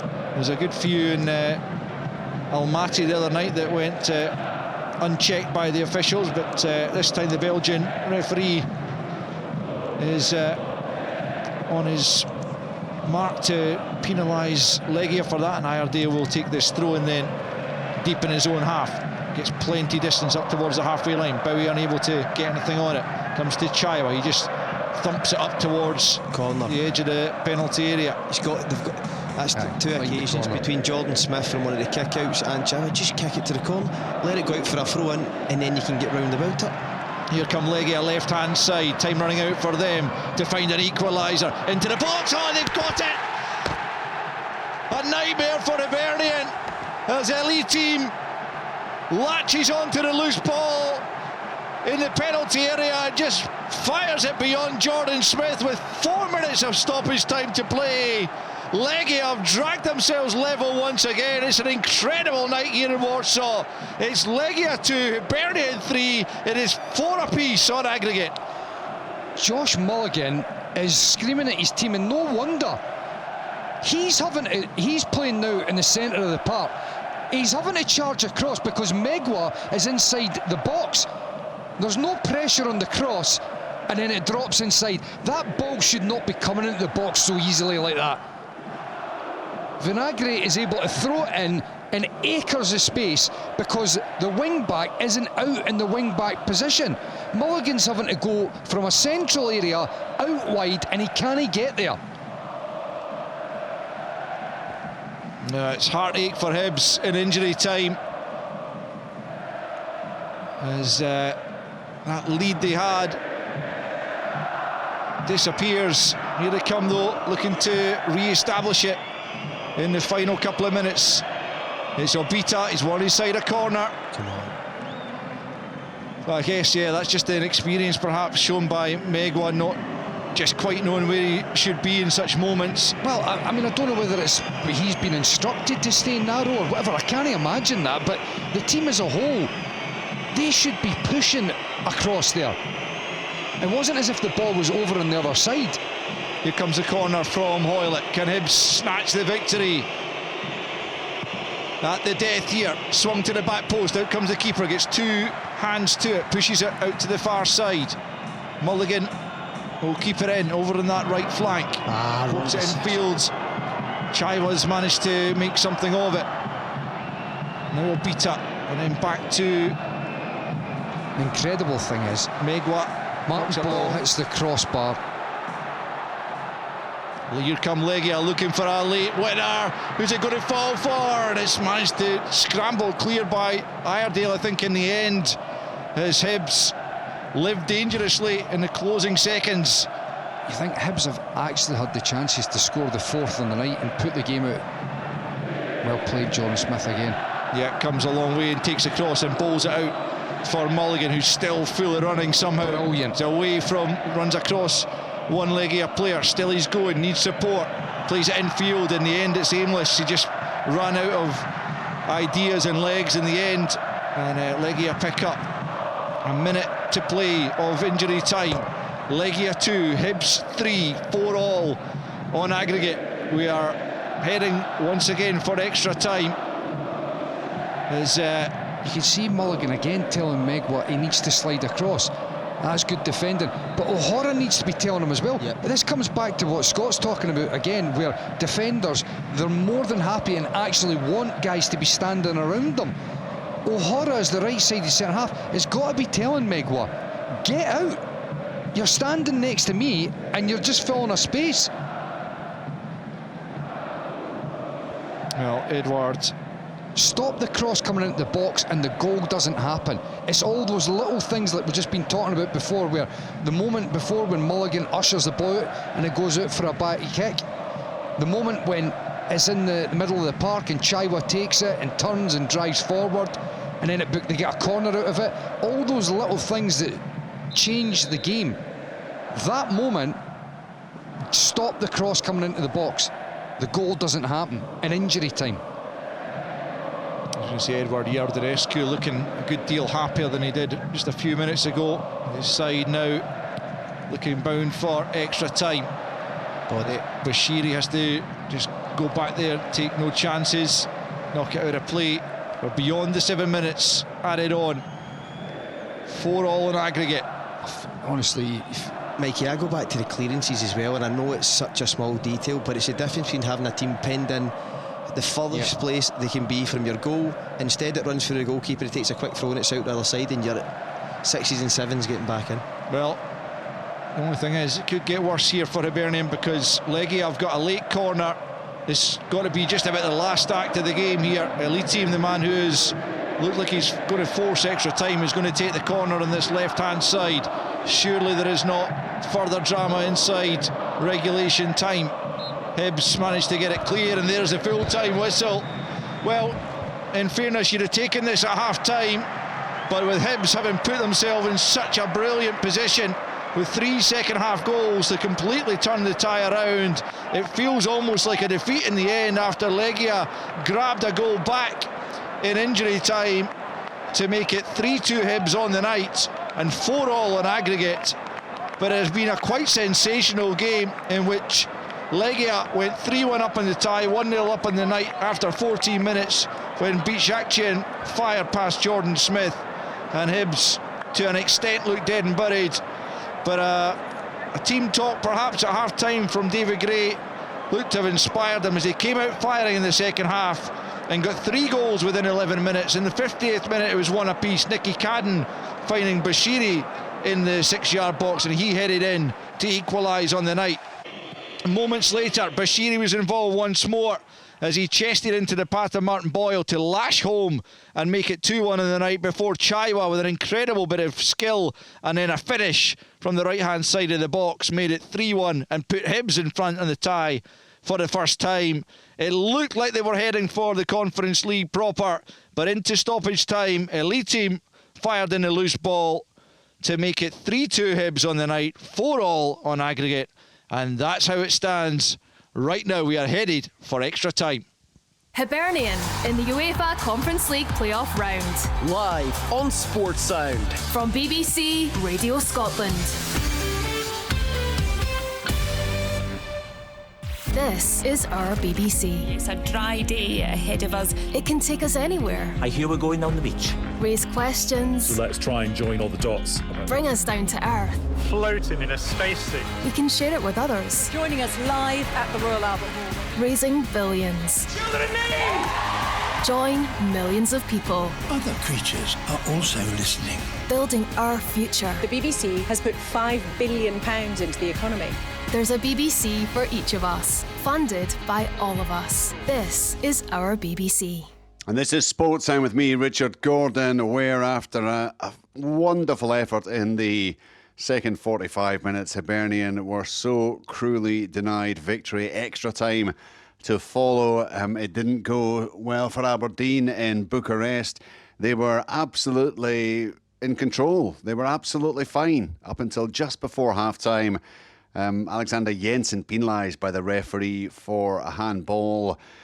Penalty awarded after a lengthy VAR check. A second yellow to Jensen, who was sent off. Olaru smashed the ball into the bottom corner, and, well, Aberdeen made changes at half-time. They took off Paul Vara, they took off Sockler, and they put on Clarkson and Nielsen. They could do nothing to stem the flow. Soot and Olaru with second-half goals, and it was a 3-0 win on the night for Steaua Bucharest. A little bit later, and it will be later now, because obviously we've got extra time to come, we'll hear reaction from the Aberdeen camp. But they drop into the Conference League, Hibernian hoping to be in the Conference League, and of course the draws for both that competition and the Europa League will take place tomorrow lunchtime in Monaco. I think about 8:30 in the morning they'll put out seedings, the groupings, the procedure, everything will be made clear at that stage. So that is something to look out for, both in terms of Celtic and Rangers in the Europa League, Aberdeen in the Conference League, and you just have to feel that it would be justice if Hibernian were able to be involved in that as well. They came oh so close after a magnificent recovery in the second half. Let's hope they can find those extra reserves. It's been this kind of competition for Hibernians, so much drama. Each of the 3 ties they have played now in the Europa League and then the Conference League have gone to extra time. Will Hibernian prevail? Will it be sorted out in the final 30 minutes? Will it have to go to the penalty shootout. Full coverage, of course, with the rest of the action. And a substitute for extra time, Dylan Levitt coming off and Ellie Ewan coming on for Hibernian, as we head back to match commentator Al Lamont. Once again, Rich, yeah, back underway. As you say, Ewan replacing Levitt for the start of extra time, and on the other side, Wojciech Urbanski has come on for Sam as they try to maybe restructure once more, because they've thrown on a couple of extra strikers looking for that late goal, which they ultimately got, but maybe just need another defender on the park. Urbanski, a midfielder, but be able to reshuffle. I thought the referee actually spotted there that Bowie had gone down without any contact. Hibs fortunate to get the free kick. Well played. Yeah, mulligan for Bowie once more. And there is Ewan into Bowie. Bowie with a chance, blocked. Good defending. Just looked like it might have opened up for him as Ewan made an immediate impact there, but Bowie just couldn't get the shot away quickly enough, and the challenge came in. It was a good one, and it remains 3-2 Hibs in the night, 4 apiece on aggregate, and it's absolutely anyone's guess who will end up going through from this. But Hibs should retain belief, because that second half performance, that late goal aside, was quite phenomenal. But they've got some defending to do here, and Bashiri putting his body in the way. It breaks out to the right hand side, clipped back into the box. It's O'Hara, second time around winning the header, then helped on by Chaiwa as Hibs get it clear. Picked up on the left hand side by Legia, and then it's Szymanski who get it back on the halfway line. Brings it forwards and then sprays play out to the right. Legia looking to regain their stranglehold on the game. It's Vinagre back into the midfield for Capuadi. They're giving up the wide areas, aren't they? That back line is so narrow now. Legia obviously pushing the full backs up. So I guess still happy just to defend the box. Still probing here as Szymanski picks up midway inside the Hibs half. 2.5 minutes of extra time gone. No further goals as yet. But here come Legia. They've picked up a pocket of space on the edge of the box. It's swept towards goal, but it's a comfortable save in the end for Jordan Smith as the effort came in. As Urbanski and Stojanovic linked up, but Smith equal to it. As Szymanski picks up, and Hibs just perhaps losing a bit of that terrific play they had in the second period, just since losing that late equaliser, deflated perhaps by the loss of such a late goal. And Ewan, though, finds Obita on the left flank, but 10 yards inside Legia territory. Now it's forward for Hoylett. Hoylett with his back to goal, holding play up, and now he's joined by Iredale. Iredale forward for Obita. Obita coming back the way and all the way back to Jordan Smith. Must be difficult psychologically losing a goal just as late as that, to get yourself back up for extra time, having thought you were almost over the line. Yeah, listen, I think it's the third time in a row where I've seen it been snatched away from them at the death. I think in terms of this, though, it's what's at stake. They have to regroup, they have to get that composure back in their game. Like we touched on, there was chances to go and obviously put the game to bed. Unfortunately, it's not panned out that way. They're going to have to do it the hard way. There's still enough quality in that pitch. I still feel they can trouble Legia at times, but it's picking their moments now. Kieran Bowie obviously done worked tirelessly all night. He's done a hell of a lot of running. Maybe see Clige come on at some point, I think. Obviously with that pace in behind, it might give them that out ball, because he can see it in his body language. He's every single ball's not doing. He's had to have a wrestling match with one of the defenders to bring it back down. So a huge credit for Hibs getting back into this game, but we're going to need another massive push to come through this tie. Capuadi has it for Legia inside the Hibs half. Now Szymanski puts out to that right hand side now. Stojanovic trying to get it into the penalty area, but blocked on its way there. Understandably, the tempo has dropped somewhat from a quite breathless. Second half particularly. It's a slightly dicey ball back from Yuan, but got away with it. And just run.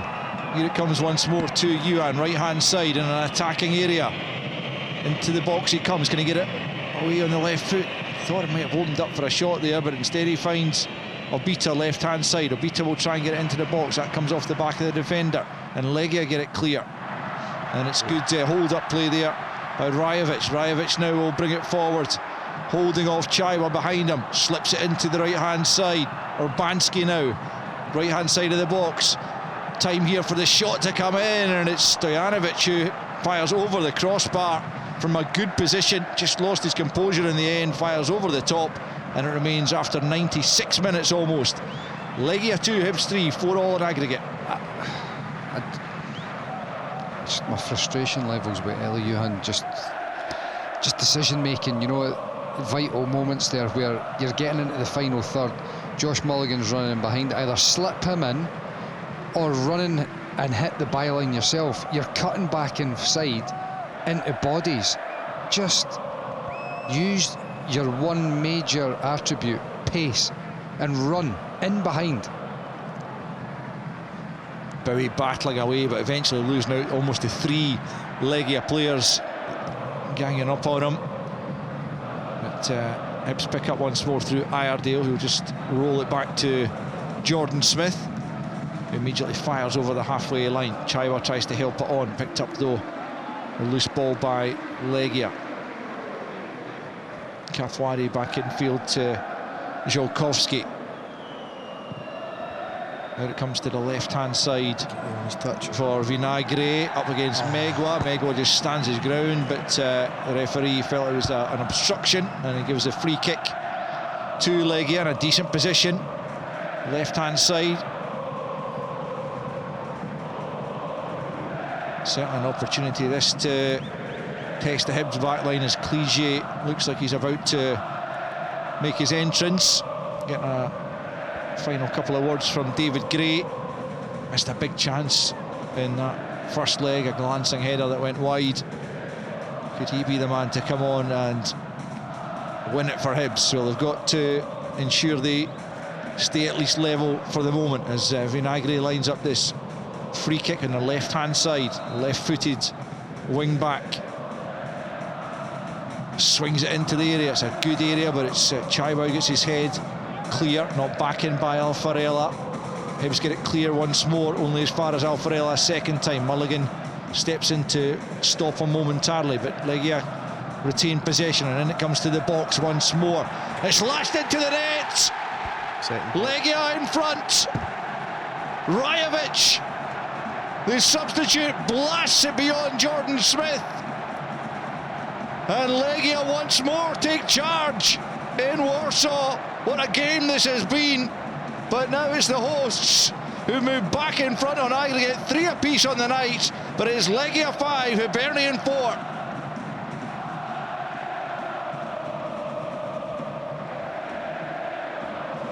It's that second phase again. So don't defend the first ball good enough. It breaks down. Someone's got to be on it. It sees it comes in. It drops down. Chaiwa's on the wrong side. He's on the wrong side. Doesn't sense the danger. It'd be so frustrating from David Gray, from a manager's point of view. There are goals that can be avoided. And they have, that's the thing. Legia, the last 2 goals they haven't really had to work for them, and that will be the really disappointing thing for David Gray and the players.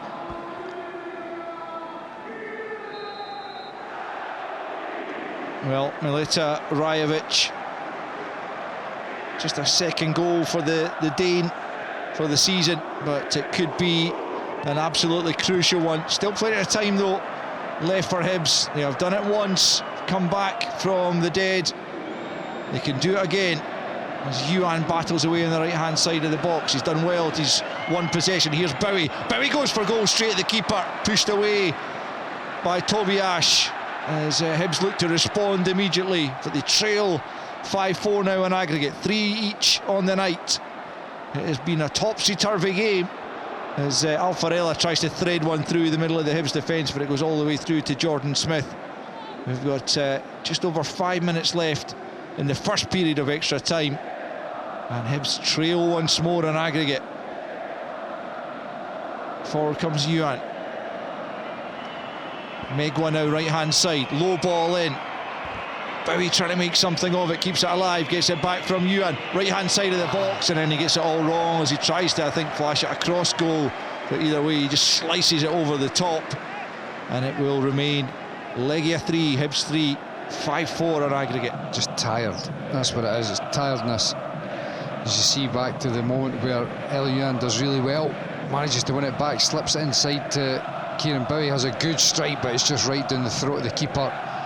He's able to get 2 fists behind it and get it punched away. Hibs just need a moment to actually fall their way, you know, one of those just to land at someone else's boot to be able to find the back of the net. Here comes Clige. Obita is the player who's making way for him, so it's another pretty offensive change from David Gray, who I guess feels with under 20 minutes remaining in extra time he's really got to go for it. Tobias taking his time here over the goal kick.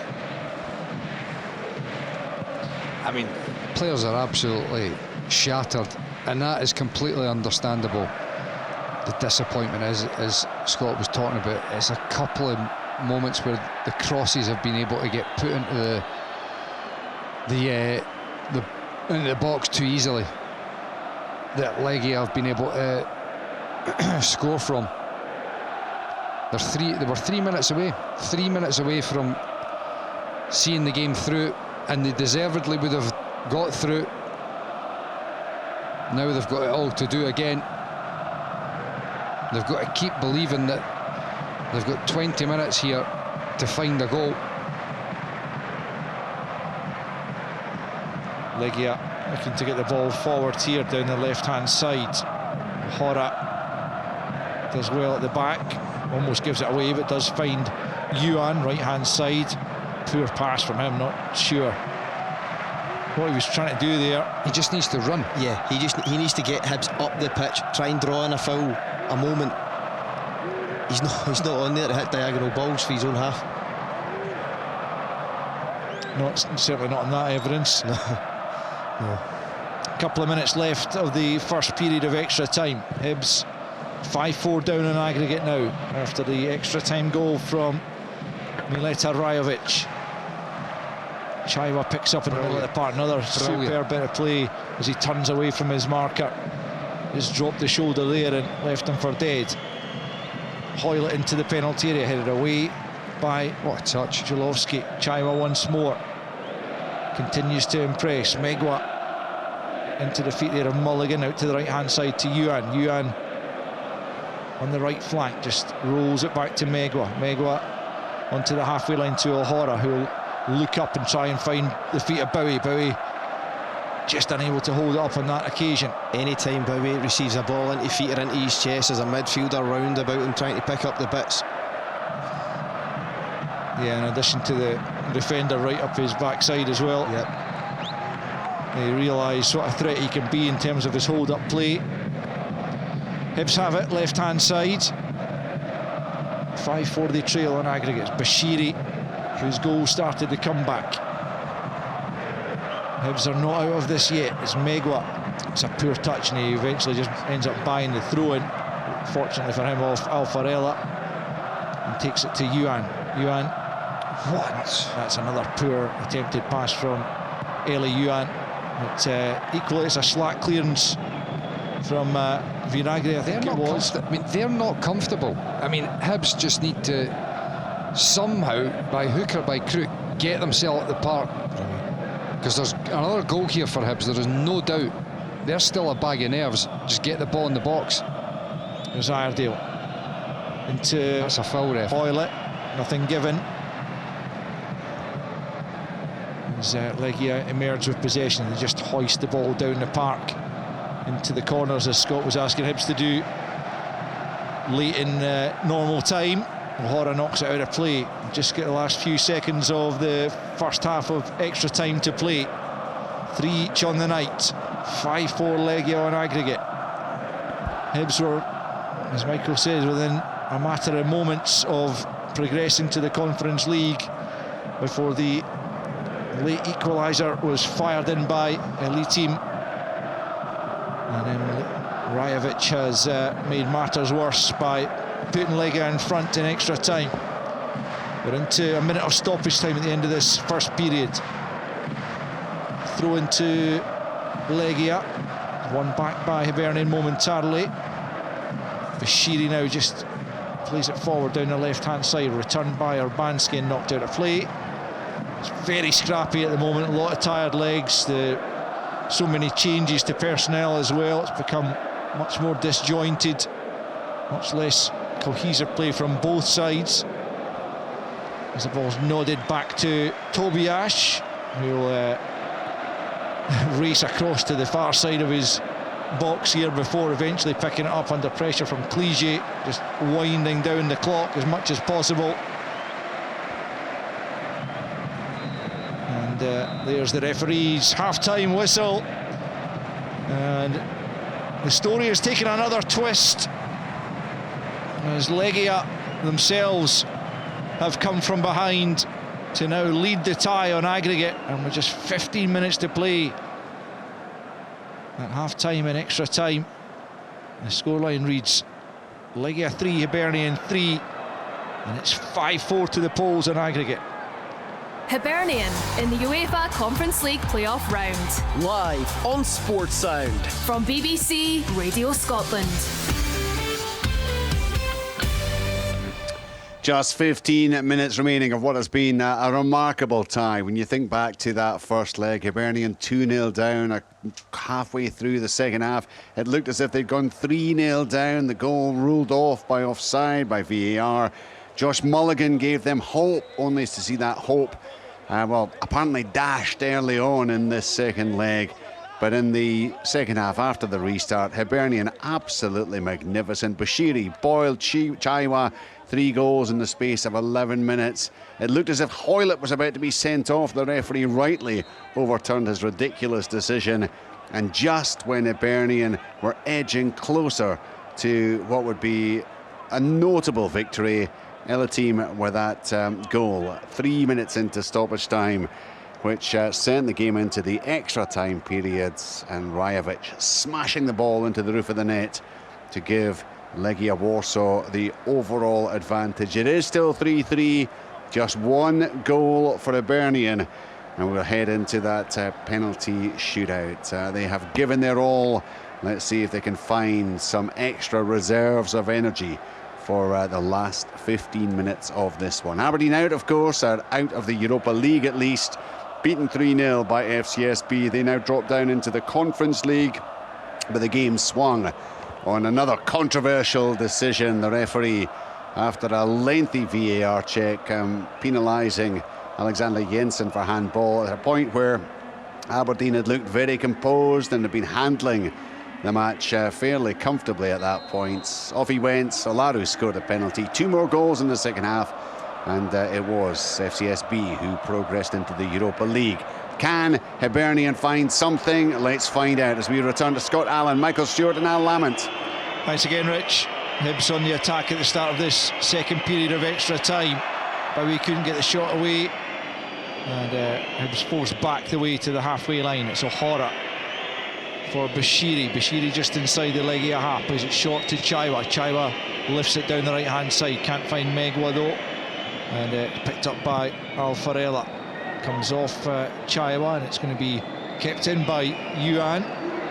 Chaiwa beaten to it though, and Legia will come forward. The referee rather got in Hibs' way there, and thankfully they were able to get back in numbers. Megwa turns it out of play over on the far side for a throw into the Polish side.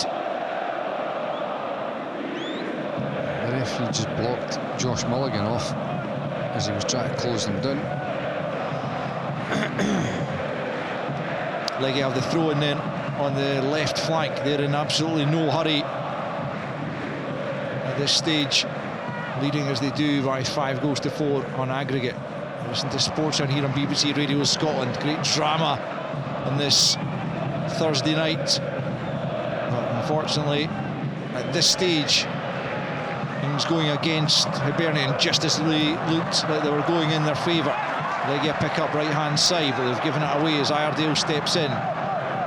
He finds the tireless Mulligan. Now it's Chaiwa on the halfway line. Looks to lift it over the top. Great ball. Cliche could be in here for the equalisers. Cliche onto the roof of the net. What a ball. He's very unlucky. It's a brilliant ball through the middle. Cliche gets goal side and lifts it over the keeper. But unfortunately for him, it was just too high, and it remains Legia 3, Hibernian 3, 5-4 on aggregate. He doesn't need to lift it over the keeper, he just needs to toe poke it past him. It's falling. Aye. It wasn't easy. It's a great run, he actually does really well. First touch is sensational.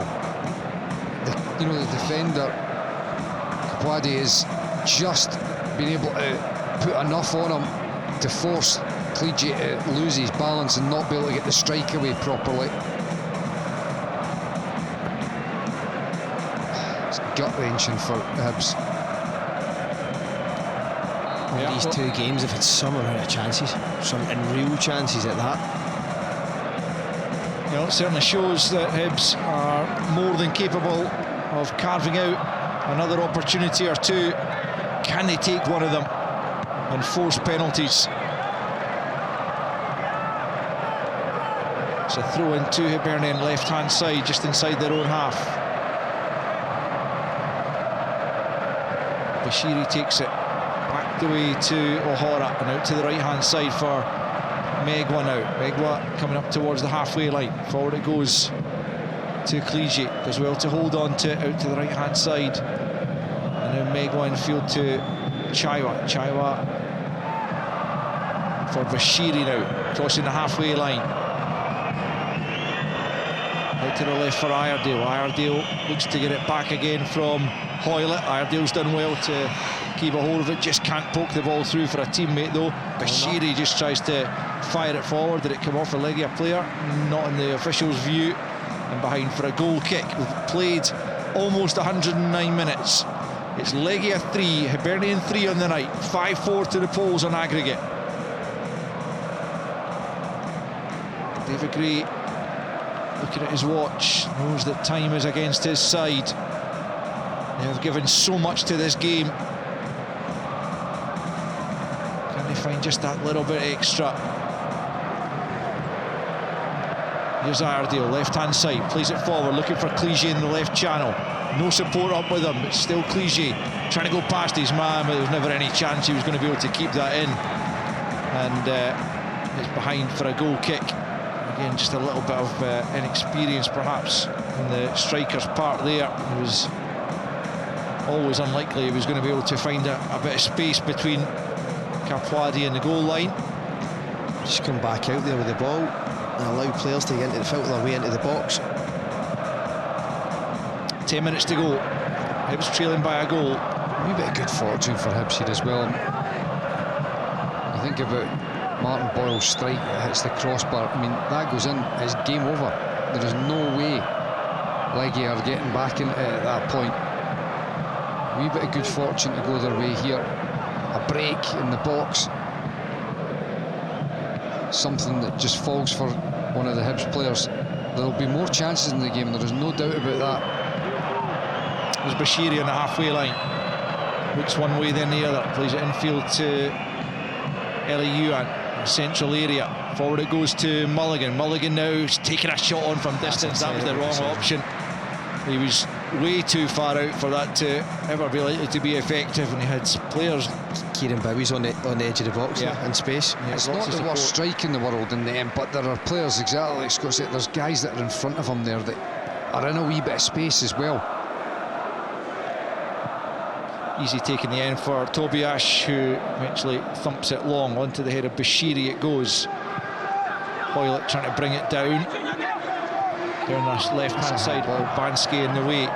Chaiwa then pulled. Hibs get the free kick, quickly taken by the midfielder.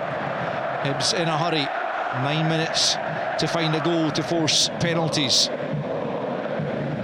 Hibs have it on the halfway line. It's Mulligan coming forward. Megwa's to the right of him. Here he is, back with Mulligan, and now nearly Yuan. Yuan comes in off that right flank, away from one man. It's a terrible pass again from Yuan. That's at least 3 wayward passes he's had since he's come on. And Hibs need better than that from him just at the moment. He just needs to run down the line. Run down the line. It's like just one thing in his head, get the ball and try and take, you know, if you're trying to take the full back on and you lose possession, so be it. You know, he's cutting in field and giving cheap balls away. Legia tried to come down the right-hand side of the lost referee. There's a handball being given against the Hibernian player. And Legia will have the free kick more or less in the halfway line. Legia beginning to just try and time waste a little bit here as a player down. Undoubtedly there will be players feeling the effects of the 112 minutes we've played so far, but it's a Lee team, actually the man who forced extra time, who is stretching off the calves. As Legia prepare now to take the free kick just from the halfway line, right-hand side. The home fans in buoyant mood right now. Very different from the scenes just before full time, when they looked down and out until Elite Team grabbed that late goal to force us into an extra period, of which there are now 7 minutes remaining. Hibs 5-4 down in aggregate. Need to find a goal.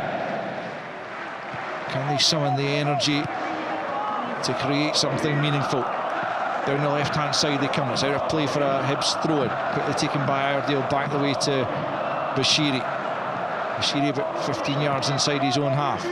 Plays it forward. Hoyle helps it on. That's well played. Now it's Mulligan. Mulligan up towards the edge of the area. Leaves it here for Clichy. Clichy back infield to the edge of the box. Goes down. No free kick given. Hoyle trying to find a way through as well. Knocks it back the way to Chaiwa. Hibs can't keep a hold of the ball, but Chaiwa manages to win it back. Now it's Megwa out to the right-hand side to Yuan. Yuan on the right flank, followed for Megwa now. Early ball in. It's behind Clichy there, and Hibs just cannot make the opportunity. And Legia just hammer it forward. Smith's well out of his penalty area. Takes a decent touch and gets it to Bashiri. Hibs come forward once more over the halfway line. 6 minutes to play. 5-4 they trail on aggregate. It's Chaiwa once more into the feet of Bowie. He's taken out of play, and that's a free kick in a decent position. This for Hibernian. It's a yellow card, and that's going to be a red surely for Żołkowski. Yes, it is. Red card with 5 minutes to play of extra time for a second yellow. Żołkowski took Bowie out of the game there, and the young defender sees red. And Legia will have to play the closing minutes out with 10 men, and they've got a free kick to face here. There's no doubt about it. He goes to ground, he pulls Bowie down, lunges in as Bowie flicks it away. I mean, it's a yellow card every day of the week. He can have no complaints. A 20-year-old unhappy, but as Michael says, looked to be the correct decision, and his agony could be compounded here if Hibs can find a leveller from the free kick. 5 minutes left. Żołkowski reluctant to depart, but he'll have to. There's no way this one can be overturned. They're still well and truly on edge here, there is no doubt about it. Do you put one of the defenders up just to be a nuisance? Look to get around the second balls at times, or do you just keep playing, moving it? I mean, Hibs have looked in the second half of the extra time. They've looked all right. They've looked all right. Just get the ball up near Rocky Bashiri, get round about him. Well, we'll see what happens with this free kick first. Looks like Junior Hoylett fancies it. It's very slightly left of centre, about 25 yards from goal. And 116 minutes on the clock. As Hoylett, a vastly experienced player, and he's going to be delayed here because the referee is Żołkowski, still not going down the tunnel. Now he has been forced that direction. The referee He's shown a yellow card to someone else in the technical area there. Well, they can add 7 minutes to the end of this as well then. Ziolkowski clearly not happy, but it was a correct decision. Anyway, back to the free kick. It's, as I say, 25 yards out. Yard or two left to centre. It's Junior Hoylett. Can he find the back of it? Straight into the wall. Disappointing from Hoylett. Breaks out to the left-hand side. Hoylett will retrieve it. They're up against 10 men for the last few minutes here, Hibernian. Can they make that count? It's Chaiwa. Out to the left flank he goes to Iredale. Iredale back to Hoylett. Hoylett infield again to Chaiwa. 30 yards from goal. He's gone for it. He's been blocked by a defender. It was a good hit, but the block was made. Here come Hibs once more, looking for a leveller. 3 minutes to play of extra time plus added on. Hit the bite. And it comes from Yuan. That's like, it's a nothing ball. He's 1v1 with the fullback in the wide area, and he clips it in behind everybody. Just run and hit the byline. He's going to have a chance to do that here, right hand side. Comes inside once more. In for Bowie. Bowie at the edge of the box, lays it into the path of Chaiwa, who'll take it on with his left foot, but he's miskicked that, and it trundles behind. Stop hitting, like, just go down the line. David Gray. Well, his instructions are for Chaiwa, but the Hibs fans now looking disconsolate in their area of the stadium, when they were in such jubilant mood not so long ago. Can they somehow summon the energy and the quality required in these couple of minutes that remain to find an equaliser in the tie and take us to penalties? It's Megwa out to the left-hand side for Iredale, just inside his own half. Forwards now for Hoylett. Legia sitting very deep. Hoylett clips it in towards the area, comes back out to Bowie at the edge of the box, can't bring it immediately under control, then he gets the shot off, but it's a tame one straight at the keeper, and another easy one for the keeper to collect there. And the seconds ticking away from Hibernian. Bowie denied. 5-4 Hibs trail on aggregate here in the 119th minute. And referee, man. Legia have got a free kick for an infringement by Chaiwa. And it's looking more and more like Hibs' European dream is going to be extinguished here in the next minute or so. Let's see how much is added on at the end of extra time. It should be a good couple of minutes, maybe more. Good couple of minutes. I'm not being funny. That red card took about 5 minutes. Yeah. But I'm being serious, you know. Yeah. That was longer than the VAR check. Yeah, you're right. Yeah, let's hope there's more as Hibs get a goal kick and take it quickly. We've got 30 seconds left of extra time.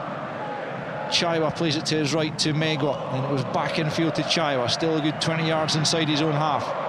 Now out to the left-hand side for Iredale. Iredale will swing it into the edge of the box. There's a slip from a defender, but it's still headed away by one of his teammates. Legia looking to cling on and make the Conference League place their own. Stumped over the halfway line. Anywhere will do right now for the home side. O'Hara will pick up. We're into added on time now. How long is there going to be? 3 minutes. That's nonsense. 3 minutes for Hibs to find a goal to take this to penalties. It's Megwa on the halfway line. Out to the right flank to Yuan. Hibs getting plenty bodies forward. Bowie asked to go and chase that one from Yuan though, and he just bundles that is Urbanski to the ground, but it's a really poor ball given to him by Yuan, a guy who's been running his socks off for 120 minutes, being asked to go and chase that one to the byline. Well, it's fine going and chasing the ball to the byline, but with an actual opportunity of getting it, I mean, he overhits the pass. Bowie yellow carded for something within that incident, perhaps for something he said, but he just wasn't given a chance there by Yuan, who has not made the impact that Hibs would have hoped for, and already a minute of the added on 3 has come and gone. Couple of minutes left to play. Hibs trail by 5-4 on aggregate after a valiant second half comeback, and Megwa has just knocked the ball out of play, and Time is very much slipping away from Hibernian here. Victory was within their grasp, only to be snatched away from them by Elite Team's injury time goal, which took us to extra time. And at the moment, it looks like Mileta Rajovic's goal in extra time is going to be the winning goal that takes Legia into the Conference League. 90 seconds remain of added on time here, and Legia have it in a good area, left-hand side. Rajovic will just try and hold on to it. Looks like he's going to be the match winner. He's got it near the corner flag. Megwa and Yuan try and close him down. He plays it off Yuan and wins the throw-in, and he tries to lift the crowd once more for one final push here to get Legia over the line. 60 seconds away from a victory that will take them into the Conference League. Hibs just can't get hold of the ball, but now they do have it through Mulligan. Just fires it forward. Can't find Hoylett though. Comes back into Hibs territory. Iredale chests it down. He's got to go forward now for Hibs. Hoylett can't get there. It's a throw into Hibs. Iredale takes it short to Chaiwa. Chaiwa just inside the Legia half. Fires it up to the edge of the penalty area. Hibs getting plenty of bodies forward. Now it's Yuan. Yuan at the edge of the box on the right-hand side. Tries to fire it in. He's going to go behind for a corner. This is the last chance for Hibernian. They've got to put everyone in here. Jordan Smith joining the attack. It is literally now or never for Hibernian if they are to force penalties. Up comes Jordan Smith to join the attack for one last push for Hibernian. Hoylett on the right-hand side with a corner kick. They need a goal in these dying seconds. We're beyond the 3 minutes. Can Hibs do it? They have scored from this position already in the game. Bashiri with a goal. Can he repeat that feat? Can anyone do it? Hibs need a hero, and it comes. Who's it going to fall for? Bashiri tries to force it goalwards. Smith's in there as well. He's kicked in the head. Legia get it half clear.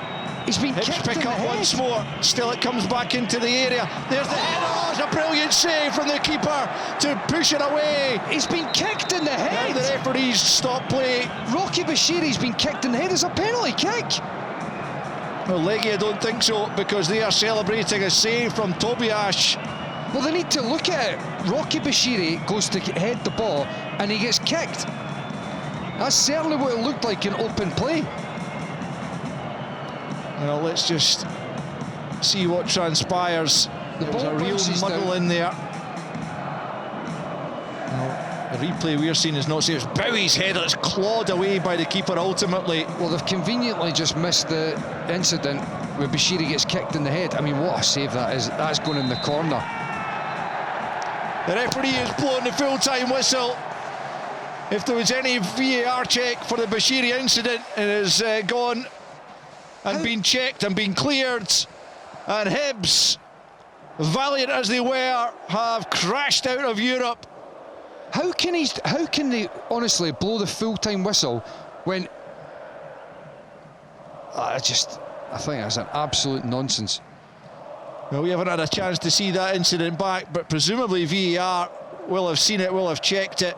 David Gray comes onto the park. Hibs just cannot believe it. Legia celebrate, understandably, but they have been pushed to the very limit by this Hibs side, who look to have won it with 3 second-half goals that took them to the precipice of Conference League qualification, only to be pegged back to 4 apiece on aggregate by a late goal from Elite Team 3 minutes into stoppage time at the end of the 90 minutes. That meant extra time, and after 8 minutes of extra time had been played, Mileta Rajovic banged the shot past Jordan Smith for the only goal of extra time. And try as they might, even up to the final seconds with that Bowie header that was clawed away brilliantly by the keeper, Hibs just could not find another goal. And so their efforts are in vain, and their European adventure comes to an end in the playoff round of the Europa Conference League. It finishes on the night, Legia 3, Hibernian 3, but Legia go through 5-4 on aggregate. Hibernian in the UEFA Conference League.